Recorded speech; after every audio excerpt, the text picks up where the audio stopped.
I hope you feel well rested, because I've got a tough task for you. Don't worry, it's fun. You're going to visit different planets of our solar system and try to run on each of them. Let's figure out where you can run the fastest and where you can barely walk. The fastest man on Earth, Usain Bolt, can run with an average speed of about 23 miles per hour, but his top speed is higher, up to 27 miles per hour. Sadly, we can't all be Usain Bolts. The average person runs at a speed of 6 to 8 miles per hour. But maybe there's a planet out there where you can beat the famous Jamaican sprinters' records. But first things first, what will affect your speed when you run on other planets? For one thing, gravity. Depending on how strong it is on the planet you visit, it'll influence your weight. And in most cases, the heavier you are, the more slowly you run. Plus, on all other planets in our solar system except Earth, you'll have to wear a bulky spacesuit. Without it, your chances of survival there are non-existent. And don't forget about extreme weather conditions on most planets. It's either freezing cold or boiling hot, or very, and I mean it, windy.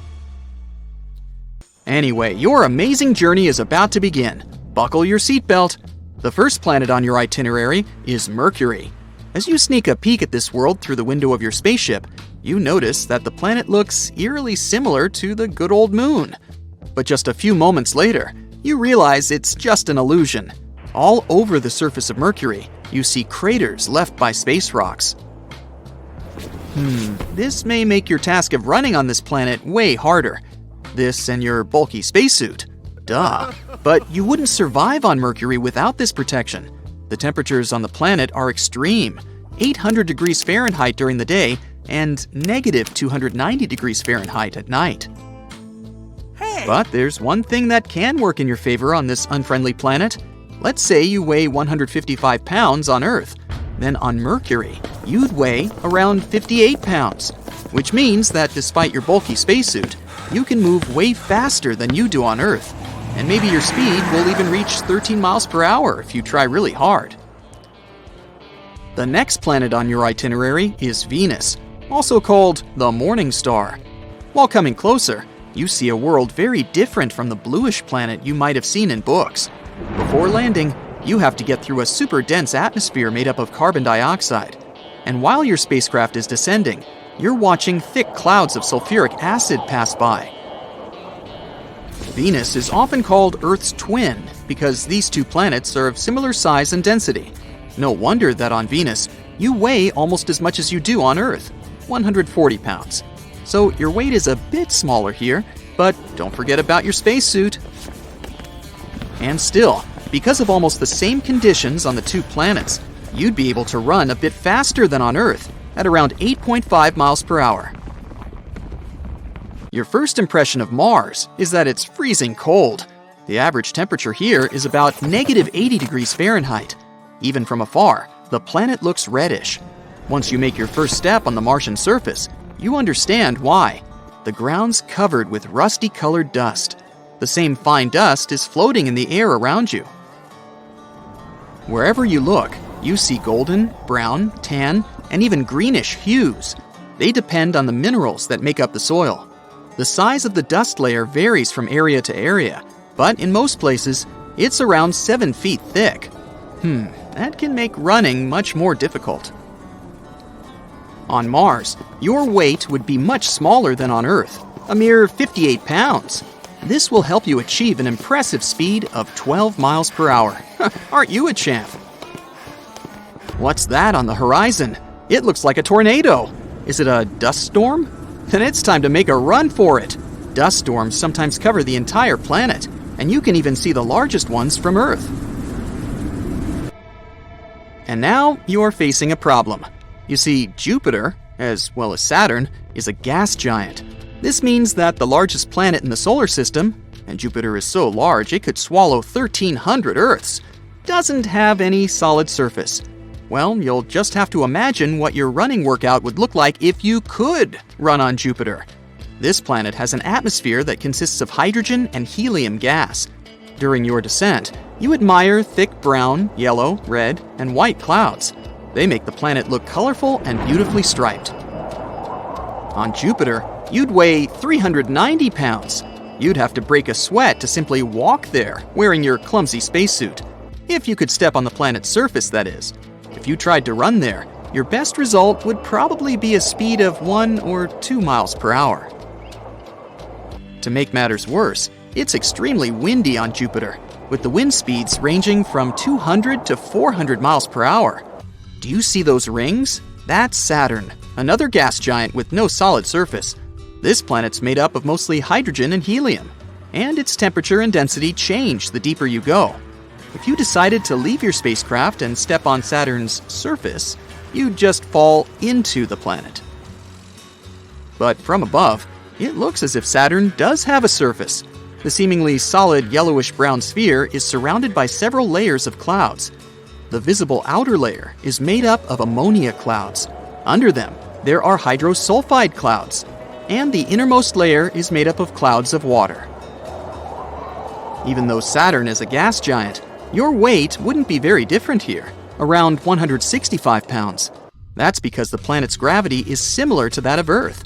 But because of the conditions on the planet, and your bulky spacesuit, you'd run a bit more slowly there, at a speed of about 4 miles per hour. Before leaving, you admire Saturn's most famous feature, awesome gray, beige, and tan rings. These groups of tiny ringlets are made of chunks of rock and ice. You also spot several of the 53 moons of Saturn. Oh, that's Titan, an icy world bigger than our moon and even Mercury. It's the second largest moon in the solar system. The next planet on your way is a blue-green ball of ice and gas. That's ice giant Uranus. It has this beautiful hue because the light from the sun gets reflected off the planet's surface. Uranus isn't solid. Hit the brakes! If your spacecraft doesn't manage to stop in time, it'll fly through the upper atmosphere and sink into the icy liquid center of the planet. I doubt you'll be able to conduct your running experiment here. So let's just imagine what it'd look like. On Uranus, your weight would be around 138 pounds, and against all odds, you could actually reach a good speed here, at least 8 miles per hour. If you didn't get caught in a hurricane, of course. Extreme storms occur on the planet in the summer when Uranus is heated the most. Then, hurricanes can spread for more than 6,000 miles. The furthest planet from the Sun, Neptune, is 4 times the size of Earth, but 17 times as heavy. The blue surface you see when approaching Neptune is actually a layer of swirling gas and permanent clouds. The planet's mantle is made up of water, ammonia, and methane ices. It's the closest thing Neptune has to a surface. And still, there isn't solid ground for you to walk on. So, once again, try to use your imagination.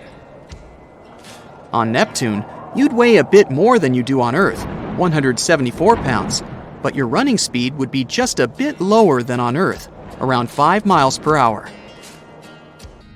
That's the end of your active adventure. Which planet did you like running on the most? Check out that buff dude over there with the orange skin. He's been chilling on Mars for a hot minute, which is why he looks like he used the wrong shade of self-tan. You see, all those carotenoids in carrots, sweet potatoes, bell peppers, tomatoes, and pumpkins are protecting him from those UV rays. The more he eats, the more orange he gets. And as for his sturdiness, it's all about that Martian gravity. The gravity here makes us perceive our weight differently. And if you want to be a boss on Mars, you gotta eat heavily. Like, if a person weighs 150 pounds on Earth, it feels like no more than 55 pounds on Mars. So, overeating can help shorten that gravity-to-weight gap. Mercury is a whole different thing. It's hotter than Georgia asphalt during the day, but colder than Elsa's castle at night. You gotta be made of metal, with a high melting point to be able to survive here. But for us regular humans, we'd be toast. Literally. Even though Mercury is the closest planet to the Sun, Venus is still the hottest one. Life on Venus, more like life on the Sun's evil twin. The temperature here typically hovers around 870 degrees Fahrenheit on average. Surviving at the boiling point of water, or in the extreme heat of Venus, is a challenge for most earthly species. Only a select few can endure boiling hot temperatures. Others rush to Starbucks to grab an iced latte with the first beams of the spring sun. So no human being can really evolve enough to survive on Venus. The only creatures that could thrive there are probably tardigrades and those weirdos who put hot sauce on everything. You wonder what tardigrades are? Well, those are minuscule and adorable caterpillar-like creatures that possess remarkable durability. They can endure boiling water, the depths of a sea trench, and the frigid, lightless void of space. Recently, tardigrades were included in a scientific study aboard a spacecraft that unfortunately crashed on the moon. Scientists speculate that the tardigrades may have survived the impact. Hey, would you like to turn into this creature and live on Venus? We're done with terrestrial planets. Let's move on to gas giants. Now look at this dude from Saturn. He's got flippers and not arms. He's got small holes with no external ear flaps instead of regular ears. Most of this gas giant is colder than your ex's heart, as the temperature is about minus 220 F.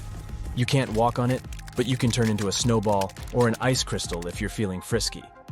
Things are quite similar on Jupiter, so probably turning into a seal and chilling there is not that bad of an idea. At least you can live there rent-free. And don't even get me started on Neptune and Uranus. These guys are ice giants with no solid surface, so those sharp-clawed dudes you see in movies? Yeah, they don't exist. Plus, these two ain't exactly hospitable to life. I'll stick to my sweet potatoes on Mars. Thank you very much.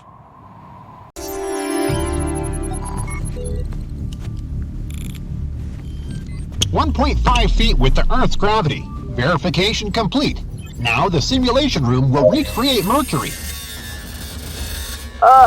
It's so hot in here. Yes, it's like standing next to a volcano.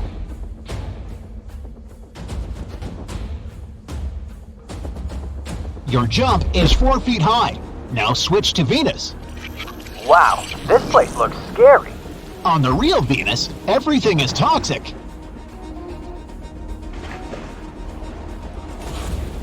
I feel no difference. Yes, the gravity here is almost the same as on Earth. Switch to the Moon.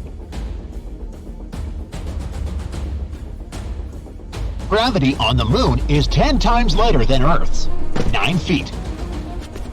The next one is Mars. Huh? It's pretty comfortable here. The gravity here is the same as on Mercury. 4 feet. Now, prepare for the struggle. Huh? What do you... There is no solid surface on Jupiter. Although Jupiter is a great deal larger in size, its surface gravity is just 2.4 times that of the surface gravity of Earth. It's hard to even stand here.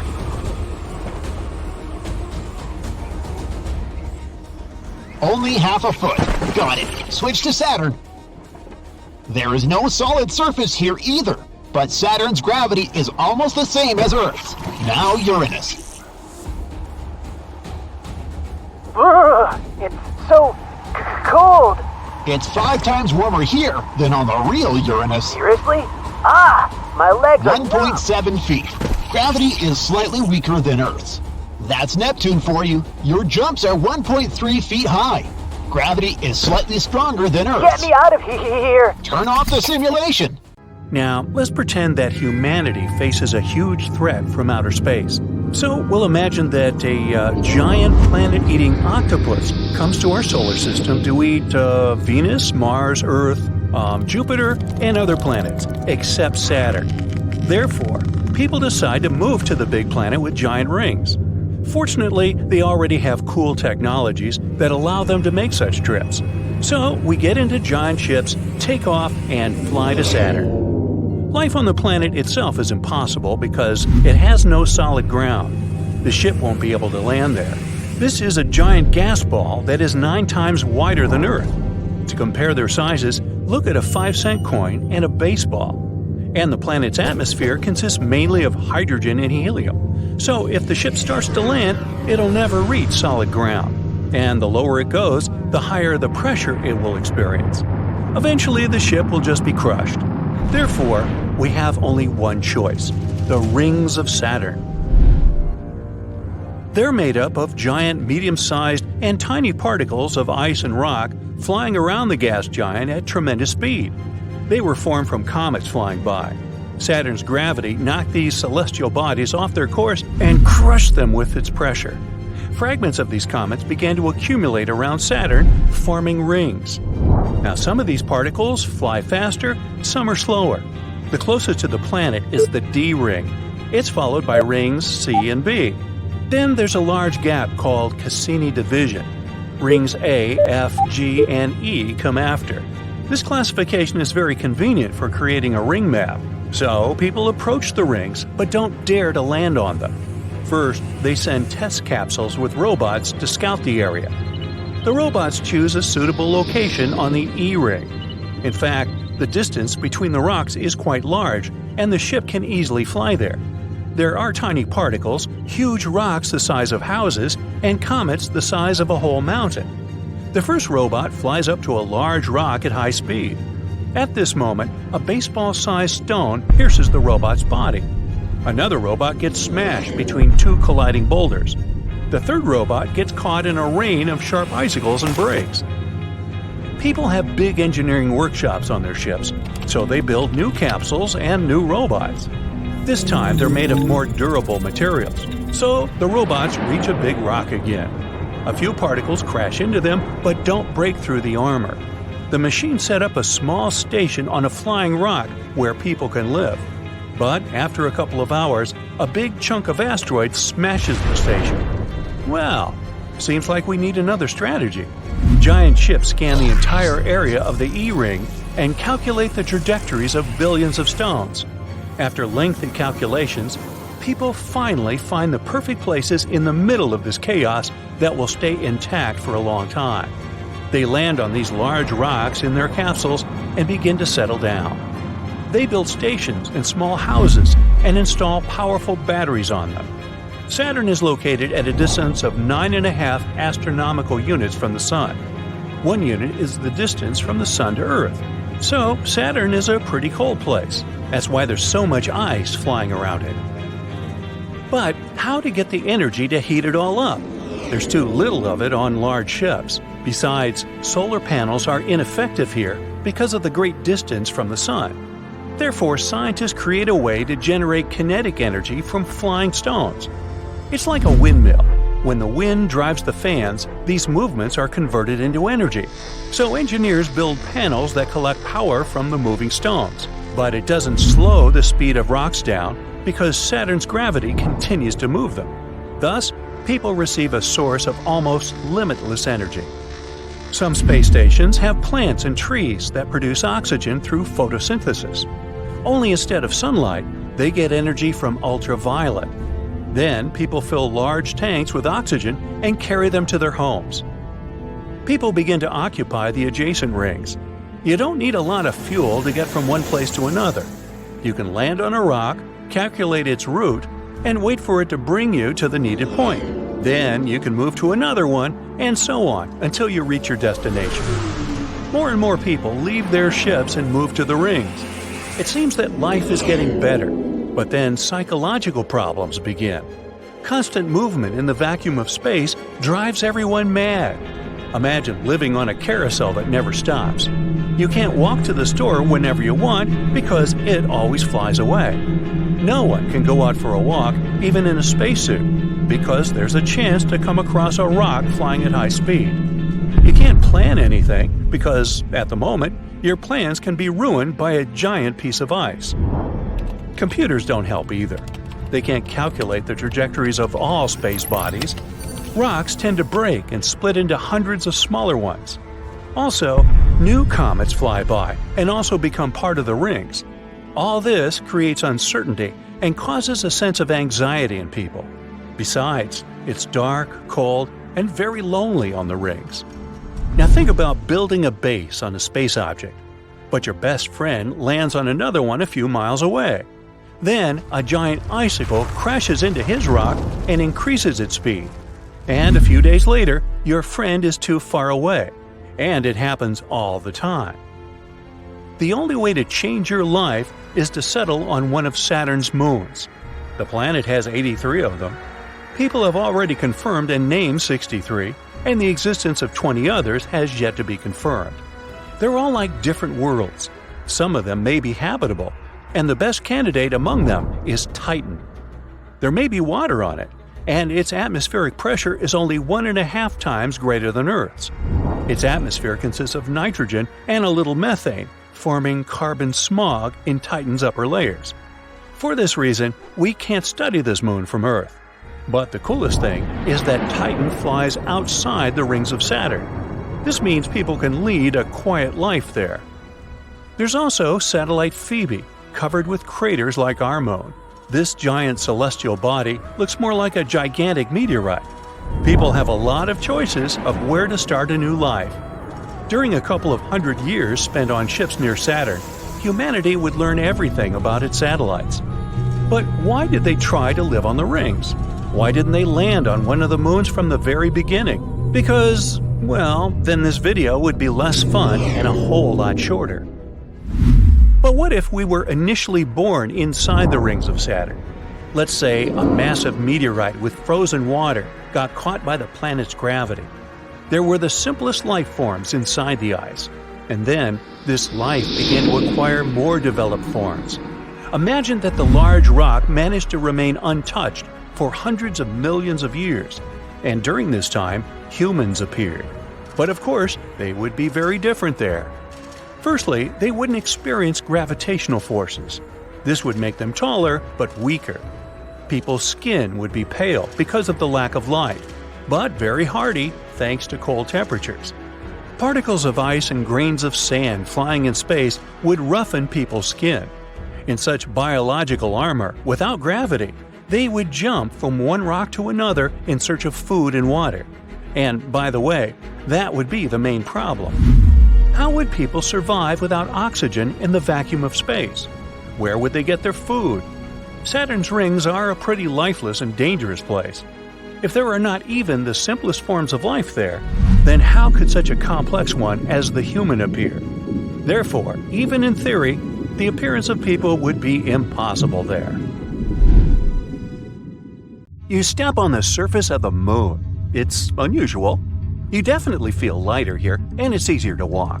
You decide to check out that obsessive idea of yours. Jump on Earth's natural satellite. And even despite your bulky spacesuit, you literally fly up into the air. Woohoo! Anyway, you continue your walk on the surface of the moon when you feel something strange. The ground under your feet is it shaking? It feels as if an earthquake has just started on the moon. But that's simply impossible. Or is it? Surprisingly, your gut feeling hasn't let you down this time. Moonquakes do exist. In fact, there are 4 types of moonquakes that are strong enough to be detected from a large distance. There are deep moonquakes occurring more than 430 miles below the surface. Then there are meteoroid impacts. Thermal quakes occur when the frigid lunar crust expands. It happens when the morning sun illuminates the satellite after a 2-week-long deep freeze lunar night. And there are also shallow moonquakes. They're the only ones that are similar to earthquakes on our planet. Shallow moonquakes happen 12 to 19 miles below the surface, and they're the most powerful and dangerous. Between 1972 and 1977, the Apollo seismic network recorded 28 such moonquakes, and some of them measured more than 5 on the Richter scale. On Earth, such an earthquake is strong enough to crack plaster and move heavy furniture. Plus, shallow moonquakes are very long-lasting in compared to earthquakes.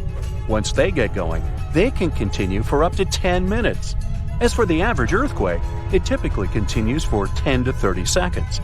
Scientists are still not sure what causes shallow moonquakes, and even where exactly they occur. One of the theories is that moonquakes happen at the rims of large, relatively young craters that probably slump from time to time. Interestingly, the Moon and Earth aren't the only places where earthquakes occur. No, scientists have recorded quakes, tremors, vibrations, and shakes in other regions of our solar system too. Let's take Mercury, for example. A few years ago, scientists discovered that this planet was shrinking, and that's why it seems to be so tectonically active. Or Venus. This world is a tectonic puzzle for experts. At the moment, Venus has no tectonic plates, and it might have never had them. But its surface has folds and faults and looks as if it could have tectonic plates. On the other hand, these features might have appeared because of other processes, for example, volcanic activity. But even though we haven't observed any Venus quakes, scientists believe they could detect them since their vibration seems to ripple through the thick atmosphere of the planet. Now, Mars. We know for sure that this planet is seismically active. NASA's lander placed a seismometer on the surface of the red planet, and in 2019, it managed to measure its first Mars quake. After that, the lander continued to record quakes, but they were so weak that if they happened on our planet, they'd be completely covered by the background noise of Earth's oceans. But a space body doesn't have to be a full-fledged planet to have active tectonics. Let's take Pluto. This dwarf planet is geologically active at the moment. In 2014, NASA's New Horizons spacecraft was flying through the Pluto system when it recorded complex geological features on this dwarf planet. Scientists concluded that Pluto might have quakes, or should I call them Pluto quakes, when its liquid water ocean freezes and thaws beneath the dwarf planet's icy crust. Jupiter's moons, Europa and Io, as well as Saturn's moons, Titan and Enceladus, are also geologically active despite their small size. Their features range from volcanoes and water plumes to potential subsurface oceans. Now, I bet you don't know these cool facts about earthquakes that occur on our planet. There's one place on Earth where a whopping 90% of all earthquakes occur. It's called the Ring of Fire, and it stretches around the Pacific Ocean from New Zealand all the way to South America. Looks to me more like a horseshoe. Anyway, experts claim that these countless earthquakes are caused by the abundance of volcanoes in that region and the constant movement of the tectonic plates. Around 500,000 earthquakes happen on Earth every year, but many of them occur very, very deep in the Earth's crust, and only special equipment can detect them. We feel around 20% of earthquakes, and only 100 of them can cause damage. The largest recorded earthquake occurred in Chile in May 1960. It was a magnitude 9.5 on the Richter scale.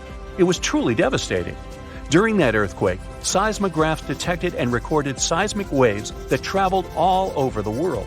They shook the planet for many days. As for the most powerful earthquake that occurred in the U.S., it was 9.2 and happened in Alaska. By the way, Alaska, along with California, is the most earthquake-prone state in the U.S. and one of the most seismically active regions in the world. A magnitude 7 earthquake occurs there almost every year. A mega-earthquake can actually shorten the length of a day for the entire planet. NASA claims that really large earthquakes can shift our planet's axis and, thus, change the duration of a day. Now, of course, you won't notice it since this change is measured in microseconds, and 1 microsecond is 1/millionth of a second. Scientists think that the 9.1 Sumatra earthquake, which occurred in 2004, shortened the day by 6.8 microseconds. Now, not even the best specialists can predict an earthquake. That's mostly because the mechanisms that trigger earthquakes are extremely deep underground. But these days, people have learned how to figure out a more precise time frame of when an earthquake might occur.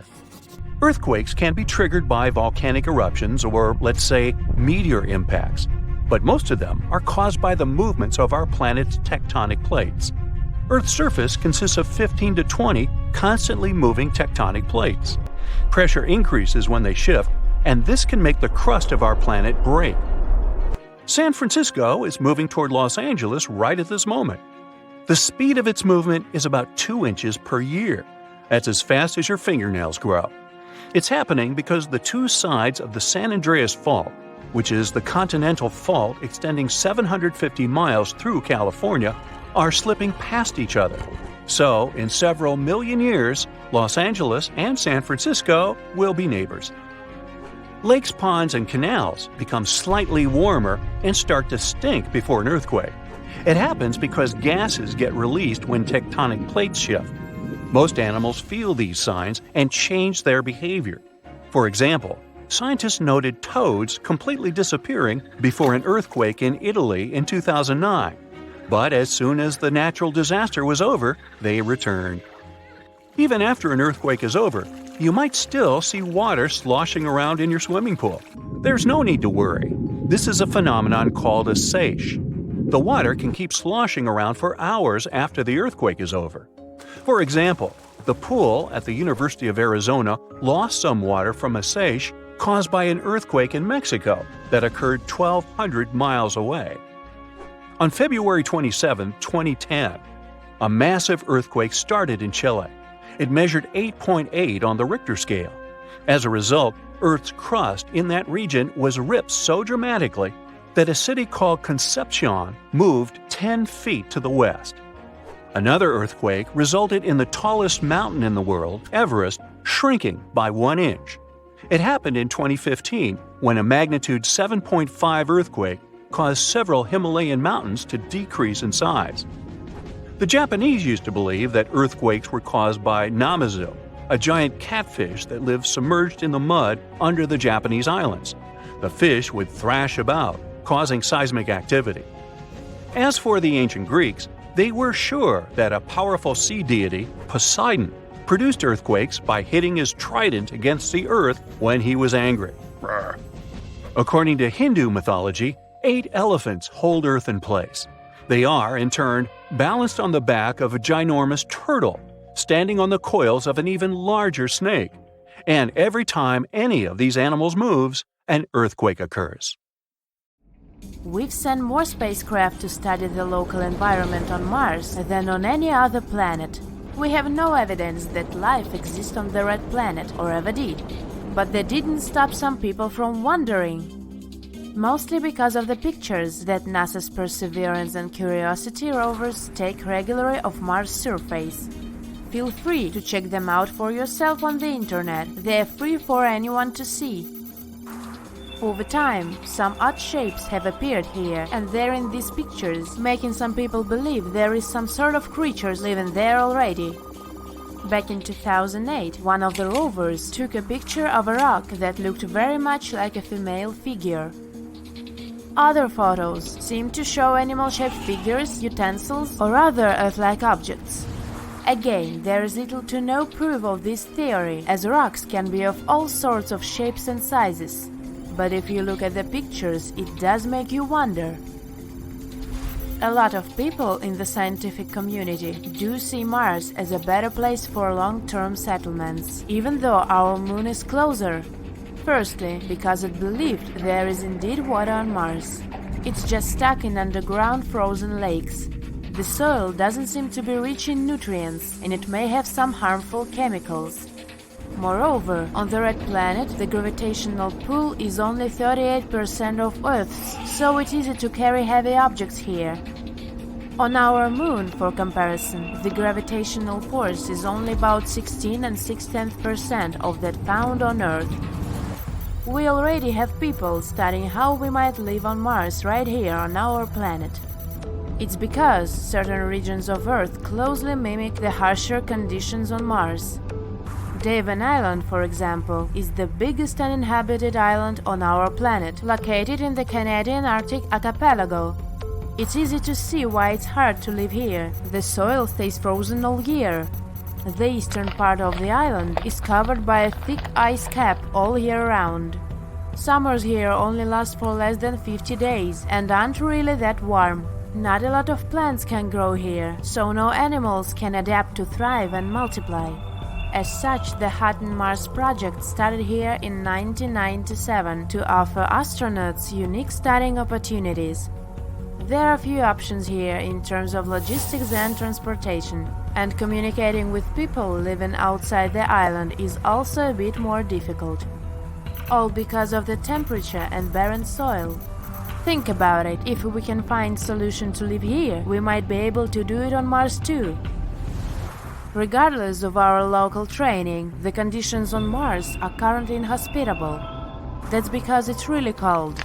On average, the temperature is about -81 Fahrenheit. Even during the summertime, it's never hotter than 86 Fahrenheit. And to top it all off, the planet's atmosphere is made of 95 and 3/10% carbon dioxide, so there's literally no way we could breathe there without special devices. Mars also lacks a magnetic field on its surface, so it is attacked by the sun's radiation. Because of the temperature variations, Mars often experiences powerful dust storms, which can surround the entire planet. Technically, these storms can't physically harm us, but the dust might clog electronics and render solar-powered instruments unstable. We know now that life as we know it is impossible on Mars, but did it ever exist there?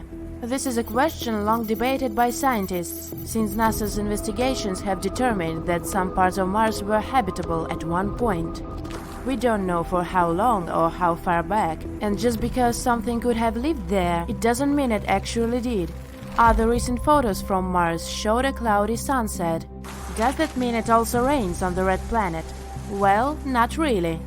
For starters, on our planet, clouds are water vapors, and once it starts to rain, the water reaches the surface of our planet in liquid form. This process isn't the same on Mars. Surprisingly, there is more water in Mars clouds, but they're made of iced water. Think of them as a tiny icy fog.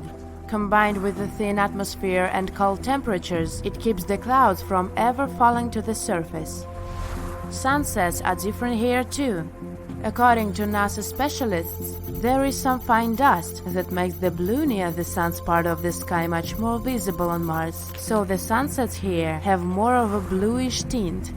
Similar to Earth, Mars is also tilted on its axis, which means it also has seasons. Because the southern hemisphere is directed away from the sun when Mars is farthest from it, the winters here are far colder and summers way hotter. Calendars work differently on Mars too. A year here lasts for about 1 1/8800th Earth years. A day is a bit more longer than 24 hours. Even if we were to ever move to Mars, we'd still have to communicate with our Earth. It would be a bit difficult to do, since a message sent back home would take about 15 minutes to reach its destination. It's not that bad given the entire distance, but it would make video calls kind of annoying. As difficult as it might be for now to live there is a lot of stuff to see. Some scientists believe that if we were completely colonize Mars, a list of locations would soon be declared national parks, like the area surrounding Olympus Mons, which is the biggest known volcano in the solar system, stretching over 16 miles. Valles Marineris would be another cool location. It's been a huge complex of valleys about the distance from Los Angeles to New York. Mars also has some cool polar ice caps, which sometimes experience dry ice snowfall. Saturn and Uranus are unique planets in our solar system because of their rings. It may not have one now, but Mars may be getting a ring of its own in the future. Don't get too excited. It's estimated it might take 10 of millions of years. Mars' largest moon, named Phobos, will be torn apart at one point. The debris resulting from it will settle in a rocky ring around Mars, resembling that of Saturn and Uranus. Speaking of moons, Mars has 2 of them that we know of. Apart from Phobos, there is also one more object called Deimos.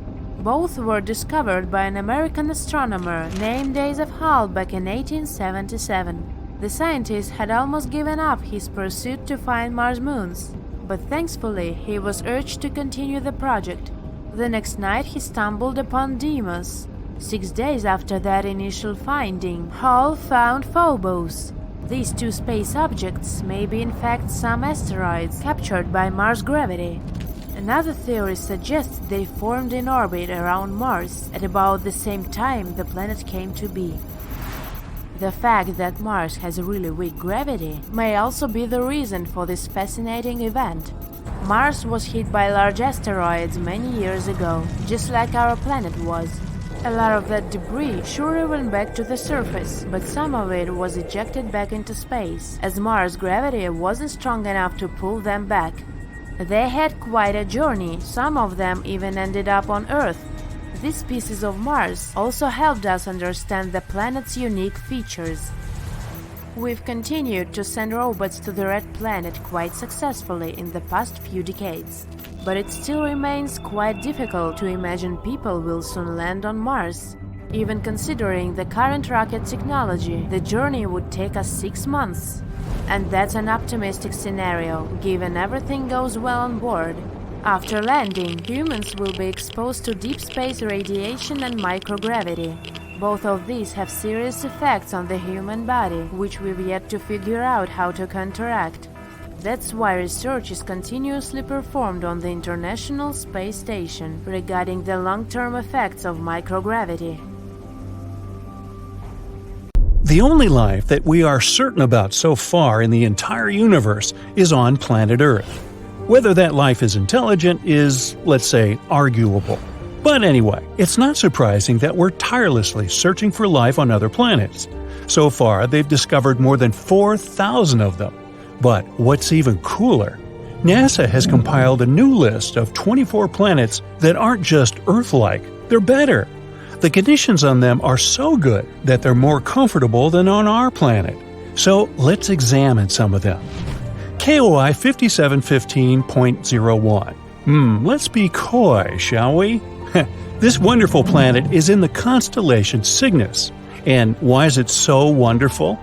Well, our sun is a yellow dwarf. And sorry, sun, even though you're not bad at supporting life, there are some stars that can do it better. Nothing personal. The planet KOI 5715.01 orbits near an orange dwarf. Orange dwarfs are stars slightly smaller than our sun and have a little lower luminosity. Did you like the alliteration there? Anyway, don't worry, it doesn't mean we're going to live in complete darkness. In fact, if the planet is found closer to the sun and it has a thicker atmosphere, it may even be lighter and more colorful than on Earth. Now, our sun has a very short lifespan. Right now, it has 7 to 8 billion years left to live, a little longer than Earth's age. But orange dwarfs can live from 45 to 70 billion years. This is great not only because we'll be able to hang out on this planet longer, but also because the planets around these stars have more time to form life. Now, ideally, we would need to find a planet next to an orange dwarf that is about 7 billion years old. It's very likely there will be at least some organisms there. KOI 5715.01 is about 5.5 billion years old. Yeah, it may not seem mature enough, but that's okay, neither do I. Our Earth is a billion years younger, and that didn't stop us. The planet is quite close to its star and is in a habitable zone. 1 year there lasts 190 days. Imagine going to elementary school and already getting a driver's license. It's almost 2 times larger than the Earth. The average temperature there is 52 degrees Fahrenheit, which is slightly less than ours, 57. But it mostly feels warmer there because strong gravity helps it hold on to heat in the atmosphere longer. It's a little too far away though, like 3,000 light-years from Earth, which is about 18 quadrillion miles. Yep, better bring a really big lunch with you. KOI 3010.01. This planet is found next to the star KOI 2010. This planet sounds like a very pleasant world. The average temperature on this planet is 67 degrees, so a little warmer than ours. But that's a good thing. Scientists believe that on a perfect planet, the temperature should be just about 10 degrees hotter than on Earth. The more heat there is on the planet, the more comfortable it is to live there. Also, the higher chances of developing life. The radius of this planet is nearly 1.5 times larger than Earth. There's some atmosphere, although we're not yet sure about its composition, but it's probably like the Earth's. Scientists think that we'll find an ocean there, and it can cover up to 60% of the surface, which is also cool. In a perfect world, water and land should be distributed more evenly than on our planet. A little more land means a little more territory and resources, right? But listen, this planet is actually very similar to the Earth. The semblance is so striking that scientists believe we have an 84% chance to find life there. Of course, not necessarily an intelligent life, but at least some animals. Wouldn't that be cool? Now, what do you think they could look like? Very Earth-like planet, but with stronger gravity. Well, if someone lives there, they're probably big but have a small height and strong little legs. Sounds adorable and scary. But we won't be able to find out the truth anytime soon. So far, for us, these planets are microscopic dots in space. We only have some dry, boring data about them and don't even know what they look like. We'll have to wait until we can find a way to get closer to these planets. Kepler 186f. This is also one of the best candidates for having life. This rather cute planet was nicknamed the Earth's cousin because it does have a strong resemblance. Anyway, these two planets are like sisters, not twins. Kepler 186f rotates near a red dwarf. Red dwarfs are stars even dimmer and smaller than orange dwarfs. Yeah, they'll also live for a very, very long time, but their luminosity is also quite low.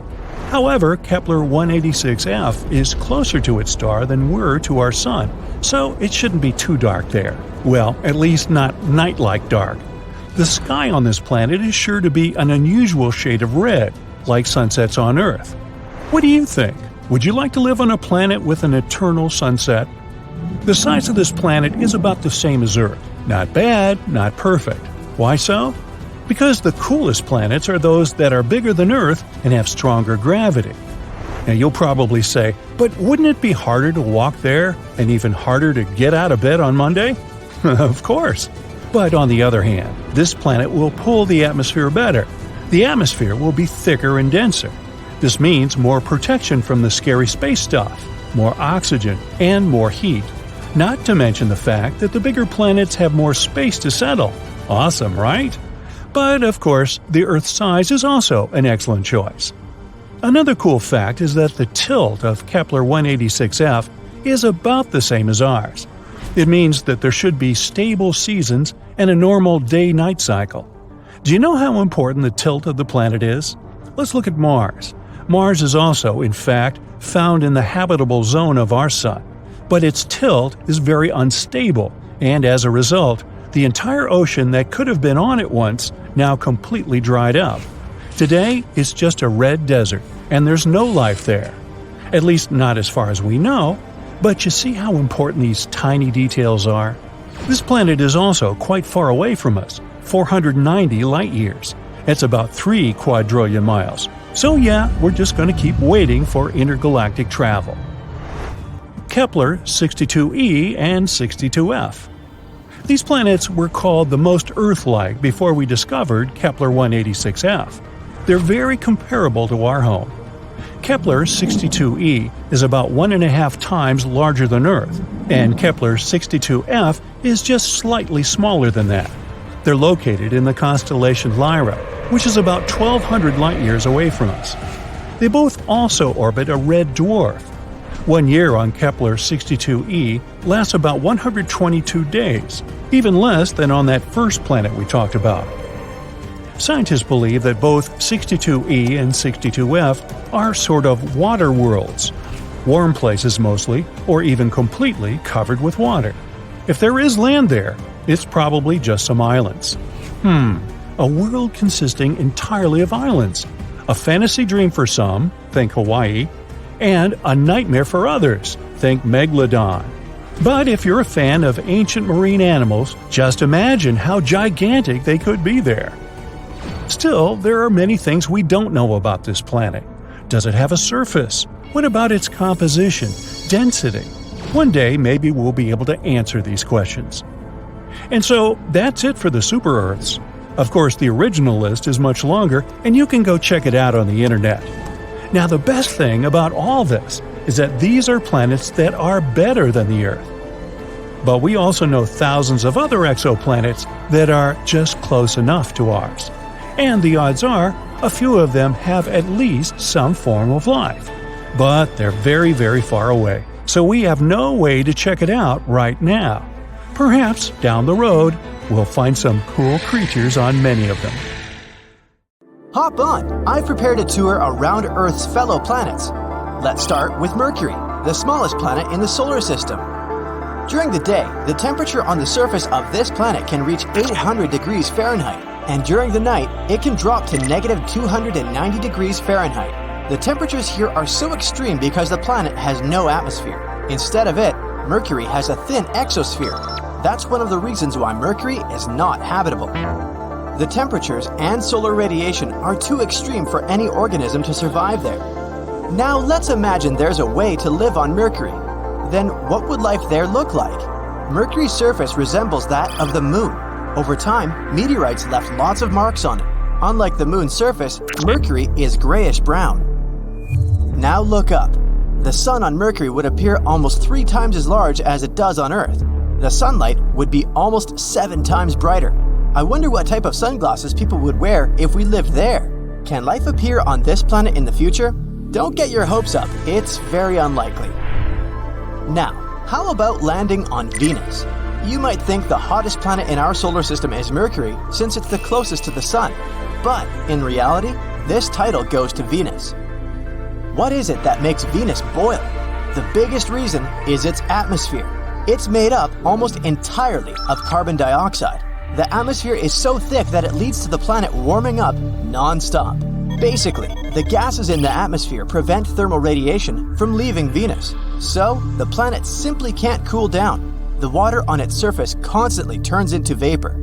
If the surface of Venus was food, then its atmosphere would be the microwave. That's why the temperatures in this world can go up to 870 degrees Fahrenheit. What would it be like to live on Venus? On Earth, seasons change because of the planet's tilt, but Venus doesn't experience any significant changes throughout the year. Things are pretty constant at night and during the day too. And what about the view of the sky? The clouds on Venus appear yellow or bright white. They're mostly made of poisonous sulfuric acid, but then why does Venus appear reddish-orange when you look at it from Earth? Talking about the true colors of planets can be a tricky business. The hue of a space body might be different when you look at it from another planet. If we traveled all the way to Venus, a reddish-brown surface would welcome us. The molecules of carbon dioxide and sulfuric acid block sunlight coming into Venus's surface, hence the reddish-orange color of the planet. Oh, and did you know that Venus is often called Earth's twin? Both planets are nearly equal in size. Both have relatively young surfaces and thick atmospheres with clouds. Plus, the orbit of Venus is also the closest to Earth. That might raise a question about the possibility of life on Venus. I'm sorry to break the news, but nope. Venus is not habitable. The next destination is Mars. Unlike Venus, Mars has seasons due to the planet's tilt on its axis. It also has a secondary seasonal effect caused by its highly elliptical orbit. The southern hemisphere has colder winters and hotter summers than those in the northern hemisphere. The average temperature on Mars is negative 80 degrees Fahrenheit. But temperatures can also range from the poles to the equator, and they can change very dramatically within a single week.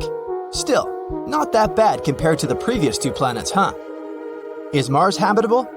The number one thing a living organism should worry about here is space radiation. Earth has a magnetic field and a thick atmosphere to protect its surface from radiation. Mars has neither. The planet's gravity is 1/3 of Earth's. So, weaker gravity and a thinner atmosphere make it harder for any living being to survive on the red planet. In 2013, NASA reported an ancient freshwater lake that could have been a hospitable environment for microbial life. This is evidence now that liquid water once flowed on Mars. This confirmation suggests that Mars could have had the necessary environment to support life. But what happened to the water on Mars? The most popular explanation is that the planet's atmosphere became too thin and cold to keep liquid water on Mars's surface. The disappearance of water might also be related to the loss of early magnetic fields. Or the reason might be the red planet's size. Mars is probably too small to keep water. So, for now, Mars is not habitable. But, scientists keep sending missions to Mars. Maybe they'll find some new information. Let's wait and see. Now, Jupiter. Have you ever wondered what it might be like to live on the biggest planet in our solar system? Jupiter's environment is an unlikely place to support life. The temperatures on this planet and its composition are too extreme for any organisms to appear there. Jupiter has layers of gas, mostly hydrogen and helium. These gases fill the entire planet. Quite literally, there is no solid surface on the planet. Gases go all the way to the core, below the surface. They become liquid and turn into plasma because the atmospheric pressure there is way more intense than any place on Earth. To put it into perspective, an organism on Jupiter has to resist 1,000 times more atmospheric pressure than it would on Earth. Can a living being survive in such conditions? Unlikely. Jupiter is completely uninhabitable. But hey, have you heard that its moon Europa might be a possible habitable zone? Change of scenery. Saturn. It's the second largest planet in our solar system. Like Jupiter, Saturn is a gas giant ball, mainly consisting of hydrogen and helium. What about temperatures on Saturn? It's freezing. Plus, there are extremely powerful winds there. The winds in Saturn's upper atmosphere reach the speed of 1,600 feet per second. Let's compare them to storms on Earth to have a better understanding. The strongest hurricane ever recorded on Earth was moving at 350 feet per second. So the answer to the question, is there life on Saturn? Seems pretty obvious. Life, as we understand it, doesn't exist there. The next stop is Uranus, one of the largest ice giants. Uranus's atmosphere is dominated by ice, but it's not the only reason that causes the planet's blue color. It's also the methane in the atmosphere. It absorbs red light and reflects blue. The same goes for Neptune. Uranus is the coldest planet in the solar system. The temperatures there can be as low as -371 degrees Fahrenheit. Life on Earth needs sunlight to get energy, but there's nothing on Uranus that can produce any energy for life forms to thrive. The bottom line is Uranus doesn't have the environment to sustain life. Heading for Neptune, the second ice giant. What is there on the planet furthest from the sun? Obviously, it's incredibly chilly. There's neither a source of energy that bacterial life can exploit, nor a source of liquid water. Currently, scientists believe it's unlikely to find life on Neptune because of such unfriendly conditions. So, what makes our planet so livable? And I'm not just talking about human life, I mean any living organisms, even microbes. Life requires very special conditions to exist. All living beings need some sort of food, water, and the right temperature to develop. The atmosphere is a vital element. Humans, for instance, need oxygen to breathe, and they can only survive in temperatures that aren't extremely hot or cold. Another thing is gravity. All the other planets I've mentioned don't have exactly the same conditions as Earth. Life there would probably be different than what we have here. All living beings on Earth have adapted to our atmosphere, and life forms elsewhere would need to be able to survive in that planet's conditions. In space, no one can hear you scream. Or is that, in space, no one can hear ice cream? Well, either way, we know that no supernovas, crashing asteroids, and burning planets make a sound in space. Or do they? What if you actually can hear something out there? Well, let's see. Okie dokie, back to middle school. Sound is a mechanical wave originating from vibration. What exactly does that mean? Well, the simplest example is guitar strings. Let's pluck one of them. It starts to vibrate. The atoms inside the metal string begin to push and beat the atoms of the air around them. So now, atoms are constantly pushing each other until they reach our ears. It's like a wave from a pebble thrown into a pond, and it happens very quickly, at a speed of about 761 miles per hour. Then our eardrums begin to vibrate at the same frequency, and the little bones inside our ears transmit this vibration to the brain. The brain then does its magic, recognizes the pattern, and turns it into sounds. Great! Now we know that we need some particles to create sound, and we can find these particles in gases, liquids, and solid substances. And what about space? Nope, it's almost a perfect vacuum. And you've probably already heard that there's no sound in space because it's a vacuum. But what does it actually mean? Well, a vacuum is a perfect void. It's an area completely devoid of matter. It means there's nothing there. Yeah, despite all those celestial bodies in space, there's actually no air in between them. No atoms, no particles, nothing, nada, zippo. Well, almost. To be honest, the perfect vacuum doesn't really exist. We can't get rid of atoms for good. But space is very close to this notion. On average, there are 15 to 80 atoms per 1 cubic inch. This may sound like a big number, but keep in mind that these atoms are tiny, and the void distance between them is huge. For comparison, 1 cubic inch of air contains about 16,000 atoms. So, of course, with such a low density, these atoms can't push each other. Even if the vibration is very strong, like, a supernova, they still won't be able to do that.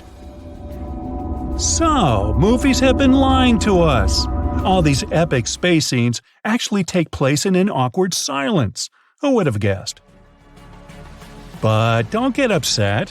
What if I tell you there are, in fact, some ways to hear sound in space? First of all, there's still sound on other planets. If there's an atmosphere on a space body, or at least something like gas, water, or a solid surface, there will be sound. In our case, the atmosphere becomes completely silent at about 60 miles above the Earth's surface. That's where the sky stops being blue and a black starry veil begins. In any case, we'd have to land on another planet, or at least get close to its atmosphere to hear something. But whatever it is, it would sound very different. Let's take our favorite Venus as an example. The atmosphere there is very dense. Scientists jokingly call it a thick chemical soup. No thanks. So, if you somehow managed to stay alive and speak there, your voice would be very different. It would become much louder and it would sound deeper. So, if you want a pleasant baritone, you know what to do. I wonder what would happen if Earth had a denser atmosphere. What would we hear then? Well, you can vaguely imagine that if you've ever been in the water. Water is very dense. Sound moves there much faster and better compared to the air, at a speed of almost a mile per second, depending on the water temperature. So if you sit in an empty room with no sound sources, you won't hear much, right? Now, dip your head in the water and check out how the same silence sounds here. It's not quiet at all.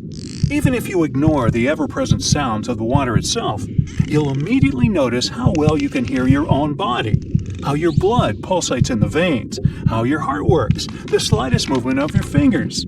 Kinda creepy, isn't it? This gives us an idea of what would happen to us on a planet with a denser atmosphere. And that's just crazy. We would hear everything. From scurrying animals to the movement of tectonic plates. Come on, you'd probably say. It's obvious that there's sound on other planets. But didn't you say we can hear something in open space? Actually, yes. For example, in a cloud of dust. You can find space dust almost everywhere in space. It may be the remains of a star or something else. And in these places, everything is a bit denser than usual. This means there are probably dust clouds where particles are very close to each other, which means they can produce sounds. Of course, those will be very quiet and transmitted over a very short distance.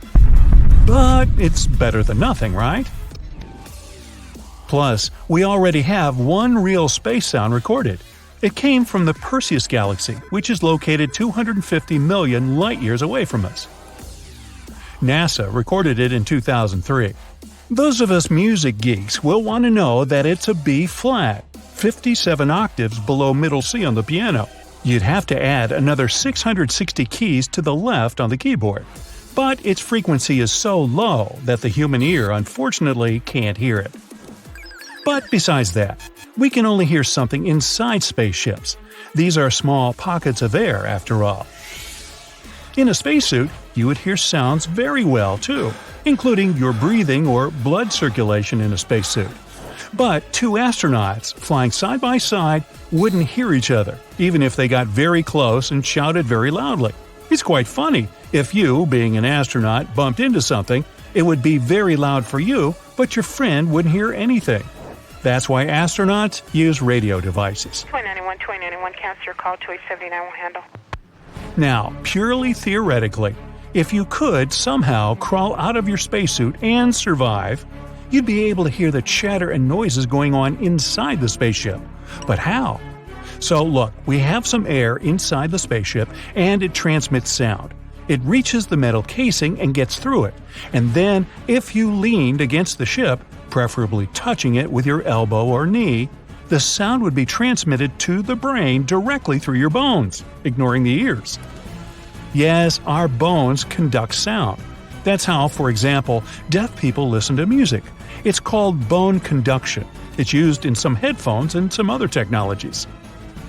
You can do a little experiment. Hold your fingers over your ears. Shut them properly so that you really don't hear much. Then try to touch a sound source. It can be anything vibrating. For example, a speaker playing music with some part of your body where the bone is close to the skin. Now, watch the miracle happen. You can hear the sound not through your ears, but directly in your brain. But please, don't repeat this experiment in open space. Ice cream? Now, you've probably heard about things like the sounds of space, where you can listen, for example, to the sounds made by the sun or different planets. How do we record these ones? Easily.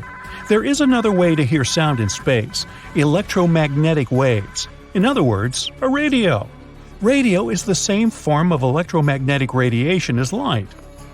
These waves can travel in a vacuum without any problems. Astronauts' transmitters work that way. An astronaut says something to their friend. The sound waves turn into radio waves, reach the other person, and are then converted back into sounds. And this is how we get so-called space sounds. Our planet is actually very loud in that regard. We're sending a huge amount of radio waves into the universe, all radio signals we've ever listened to. It's a pity that they travel only 110 light-years away from us. But you know, I think it's good that we don't hear everything that happens in space. Imagine if sound could easily travel through the universe. We would hear everything, from solar flares to nearby supernovas. Horrifying, right? So maybe we're just lucky. Hey, remember, in space, you can hear ice cream. Chocolate! Vanilla! Is it possible for a planet to have not one, not two, but many suns? Let's imagine what would happen to us if the sun suddenly decided to break into a bunch of small stars. During the search for Earth-like planets throughout the universe, scientists have discovered that systems of 2 or even 3 stars are not actually that rare. Many of them even have planets in their habitable zones. Almost half of these planets could contain life. Can't wait to ask these guys about the sunsets. Scientists even suggest that our sun wasn't always lonely. It could have had a companion star called Nemesis. They've noticed that mass extinctions on Earth occur every 27 million years. It's like a cycle. So, they turned to the stars to find out what the reason might be. And then, they assumed that it was a star that left our sun a long time ago, but it still affects us. Nemesis could be located about 1.5 light-years from us. It may not sound like a lot, but it's actually almost 9 trillion miles. That's going to be a fun car trip. 50 million years long. Anyway, every time Nemesis passes its orbit, it can affect the Oort cloud. The Oort cloud is an area surrounding our solar system in which comets are formed. Its existence hasn't yet been proven, but scientists are pretty sure about it. So, comets form inside this cloud and then relocate to our solar system. Even being very far away, the second star in the system can have a great influence on it. But what about systems with 4 or even more stars? Is it even possible? Actually, yeah.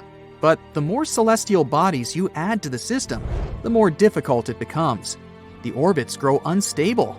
It's gonna be as chaotic as can be. In stellar mechanics, it's called the 3-body problem. It says that it's very difficult to predict the orbits of bodies in such systems. In most cases, they turn out to be very random and unique. Isaac Newton was the first to have noticed it. He tried to apply his gravitational discoveries to the Earth, the Moon, and the Sun. He found himself with quite a struggle.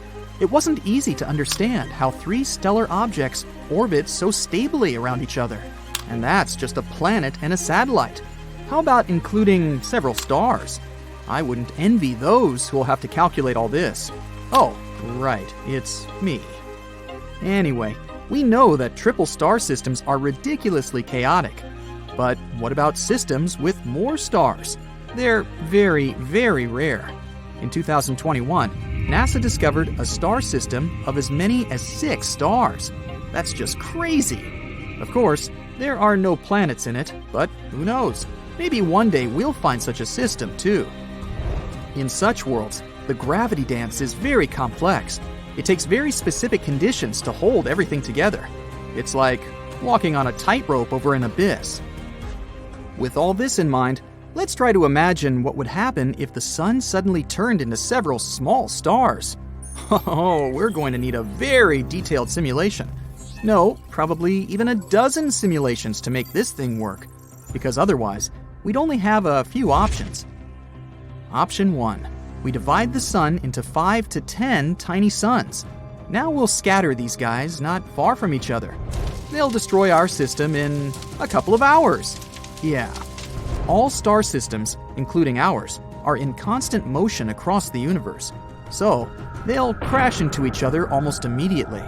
This collision will lead to the creation of a supernova. Our system will turn into a beautiful, colorful nebula. For us, it will happen in just a couple of minutes. We won't even have time to feel anything. And all the planets in the X solar system will immediately turn into sparkling space dust.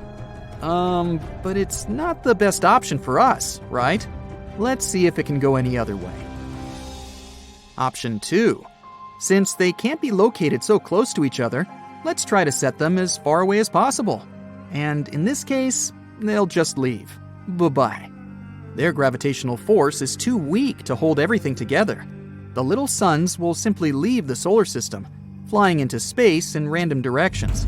After that, the rest of the planets will descend from their orbits, including poor little us, of course. We'll become a so-called rogue planet. At first, we won't even realize that the planet has gone out of orbit, and we won't have time to do anything before it gets incredibly cold. What a sad and poetic end. In general, none of these outcomes sounds very fun.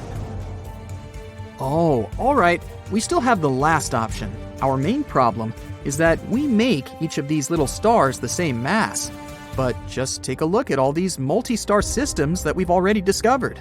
You'll see that none of them look like a bunch of glowing balls together. Instead, there are a couple of large stars there, and the rest, the small ones, are orbiting around them. So how about 2 large stars and 2 small ones? What will the Earth look like then? Well, its orbit will become terribly unstable. We'll shake back and forth. Wouldn't recommend it, honestly. We know what this can lead to because, and that's just crazy, this has already happened to us once. Yes, about 70,000 years ago, a lone star visited our solar system. It was a red dwarf called Scholz. A red dwarf is a very small and cold star, if you count 14,000 degrees Fahrenheit as cold, of course. But it's considered the weakest and coldest type of star, so it probably didn't look that big and bright in the sky. At that time, our ancestors, Homo sapiens, were already there living their lives. And can you imagine? They saw another star in the sky approaching the sun. I wonder what that looked like. And then, Scholz bypassed the sun and flew somewhere further to surf space. We weren't expecting some kind of disaster, were you? If it had happened, you wouldn't have had a chance to watch this video right now. But from this story, we can see what happens to the Earth during such stellar events. At that time, a huge amount of volcanic activity unfolded on our planet. We also got some meteor showers that almost wiped us out. Our ancestors sure had it rough. Something similar will happen on our hypothetical planet with 4 suns, but on a much greater scale. Constant volcanic activity, earthquakes, and tsunamis. Brr. In addition, the length of a day will change, as well as the length of all seasons, and a year as a whole. They won't be stable anymore due to the regular changes in gravitation. In other words, you'll never know when to expect an annual winter or hot summer. And when we are precisely in the middle between 2 stars, there won't be any nights at all. They'll illuminate both parts of our planet, and we'll have to sleep in bright sunlight. And if you think this is a bad thing, keep in mind that we'll also be attacked by much more ultraviolet rays and solar winds because of our 4 suns. Their color will also change. They'll become red dwarfs, looking distinctly orange-scarlet in the sky. We'll also get many more solar eclipses, except instead of the moon, the sun would be eclipsed by another sun. It would probably just get a little darker. To be honest, it's unlikely that anything would survive on Earth after all this. I mean, it is possible, but please run 100 simulations yourself if you want to make sure. But theoretically, we could survive in a simple binary star system. For example, in one that consists of 2 stars close to each other. Each of them would have to be 2 times smaller than our sun. That would be the perfect scenario. And it's quite possible in the future. NASA is currently working on a plan to relocate our descendants to Proxima Centauri b. That's a planet near the closest star system to our Sun, Alpha Centauri. And who knows, maybe one day in the future, we'll really move there. Then we'll see what it's like to live with several suns. The Moon. A beautiful, natural satellite with some mysterious dark splotches. We always see only one side of it, so we're used to this image. It's hard to imagine the Moon looking any other way. But it used to be different. Oh ho ho, it used to be so different. Picture this. A huge incandescent satellite in the sky that is causing constant tsunamis. I suggest we go very far into the past to see what the Moon was like many, many years ago. The Moon formed around 4.5 billion years ago. At that time, our green-blue planet was still a red-hot, insanely unstable piece of rock flying in space. We didn't have the Moon yet, and a day on our planet only lasted 6 hours, which meant only 3 hours of daylight. Volcanoes erupted all over the place, releasing poisonous gas into the air, and a bunch of meteorites regularly crashed into the planet. At the same time, 4.5 billion years ago, the so-called Big Splash occurred, or, as scientists call it, the giant impact hypothesis. It claims that once an object the size of Mars crashed into Earth. Mars is about 2 times as small as our planet, so the blow wasn't too bad, but it was quite catastrophic. This powerful impact tore off part of the outer layers of that Mars-sized object and Earth. The very core of this space body merged with Earth's own dense core, and a huge number of fragments of Earth flew into outer space. So, this was the beginning of our Moon, or, saying in a scientific way, the process of differentiation has begun. This is the process all planetary bodies go through at the beginning of their lives. Since the impact was very hot, its heat carried away most of the gases and liquids from the broken pieces of Earth. Only a relatively dry stone surface remained. So yeah, there is water and gases on the Moon, but in very small quantities. The gravity of our planet was strong enough to make all these hot stone fragments stay in its orbit, and they gradually began to stick together.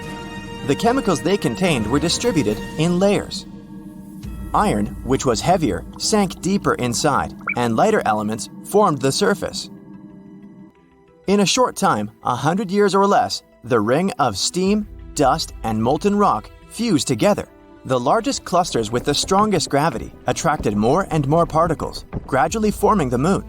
It looked like a red-hot bubble ball. Sadly, the nucleus of this newborn Moon turned out to be very small. It lacked iron and other heavy elements to form into something substantial, like a planet. The oldest rocks of the Moon probably formed in the ocean of magma. And when the Moon gradually cooled down, it turned out to be a white, clean, and perfectly even ball. But it was still completely different from what we have now. To begin with, immediately after its birth, the satellite was located at a distance of only 13,500 miles away from Earth. This is 15 times closer than it is now, around 238,000 miles. It's scary to imagine how huge and bright the Moon looked in the sky at that moment. The view was probably both beautiful and terrifying. And, of course, such proximity caused incredibly huge waves on Earth.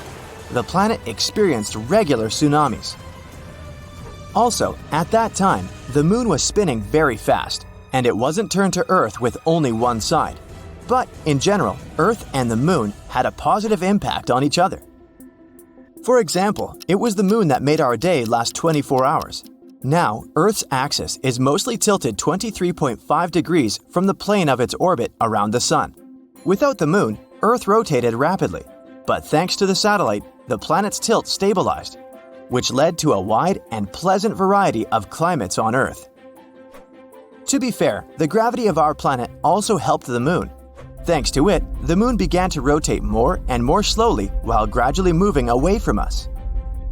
Over the years, its orbit has moved far away from our planet.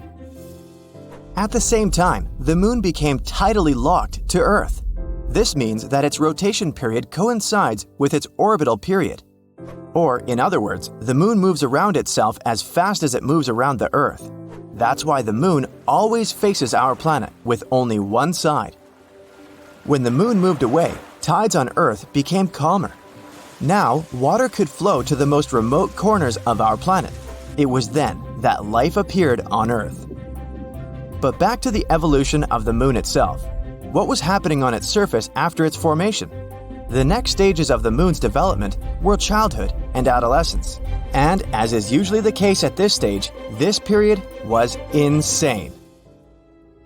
No wonder, about 4 billion years ago, the solar system was going crazy. During the first 600 million years of the moon's existence, large asteroids and comets constantly collided with it. Now, they were bothering not only our Earth, but also its satellite. These impacts were the most powerful in the history of the moon.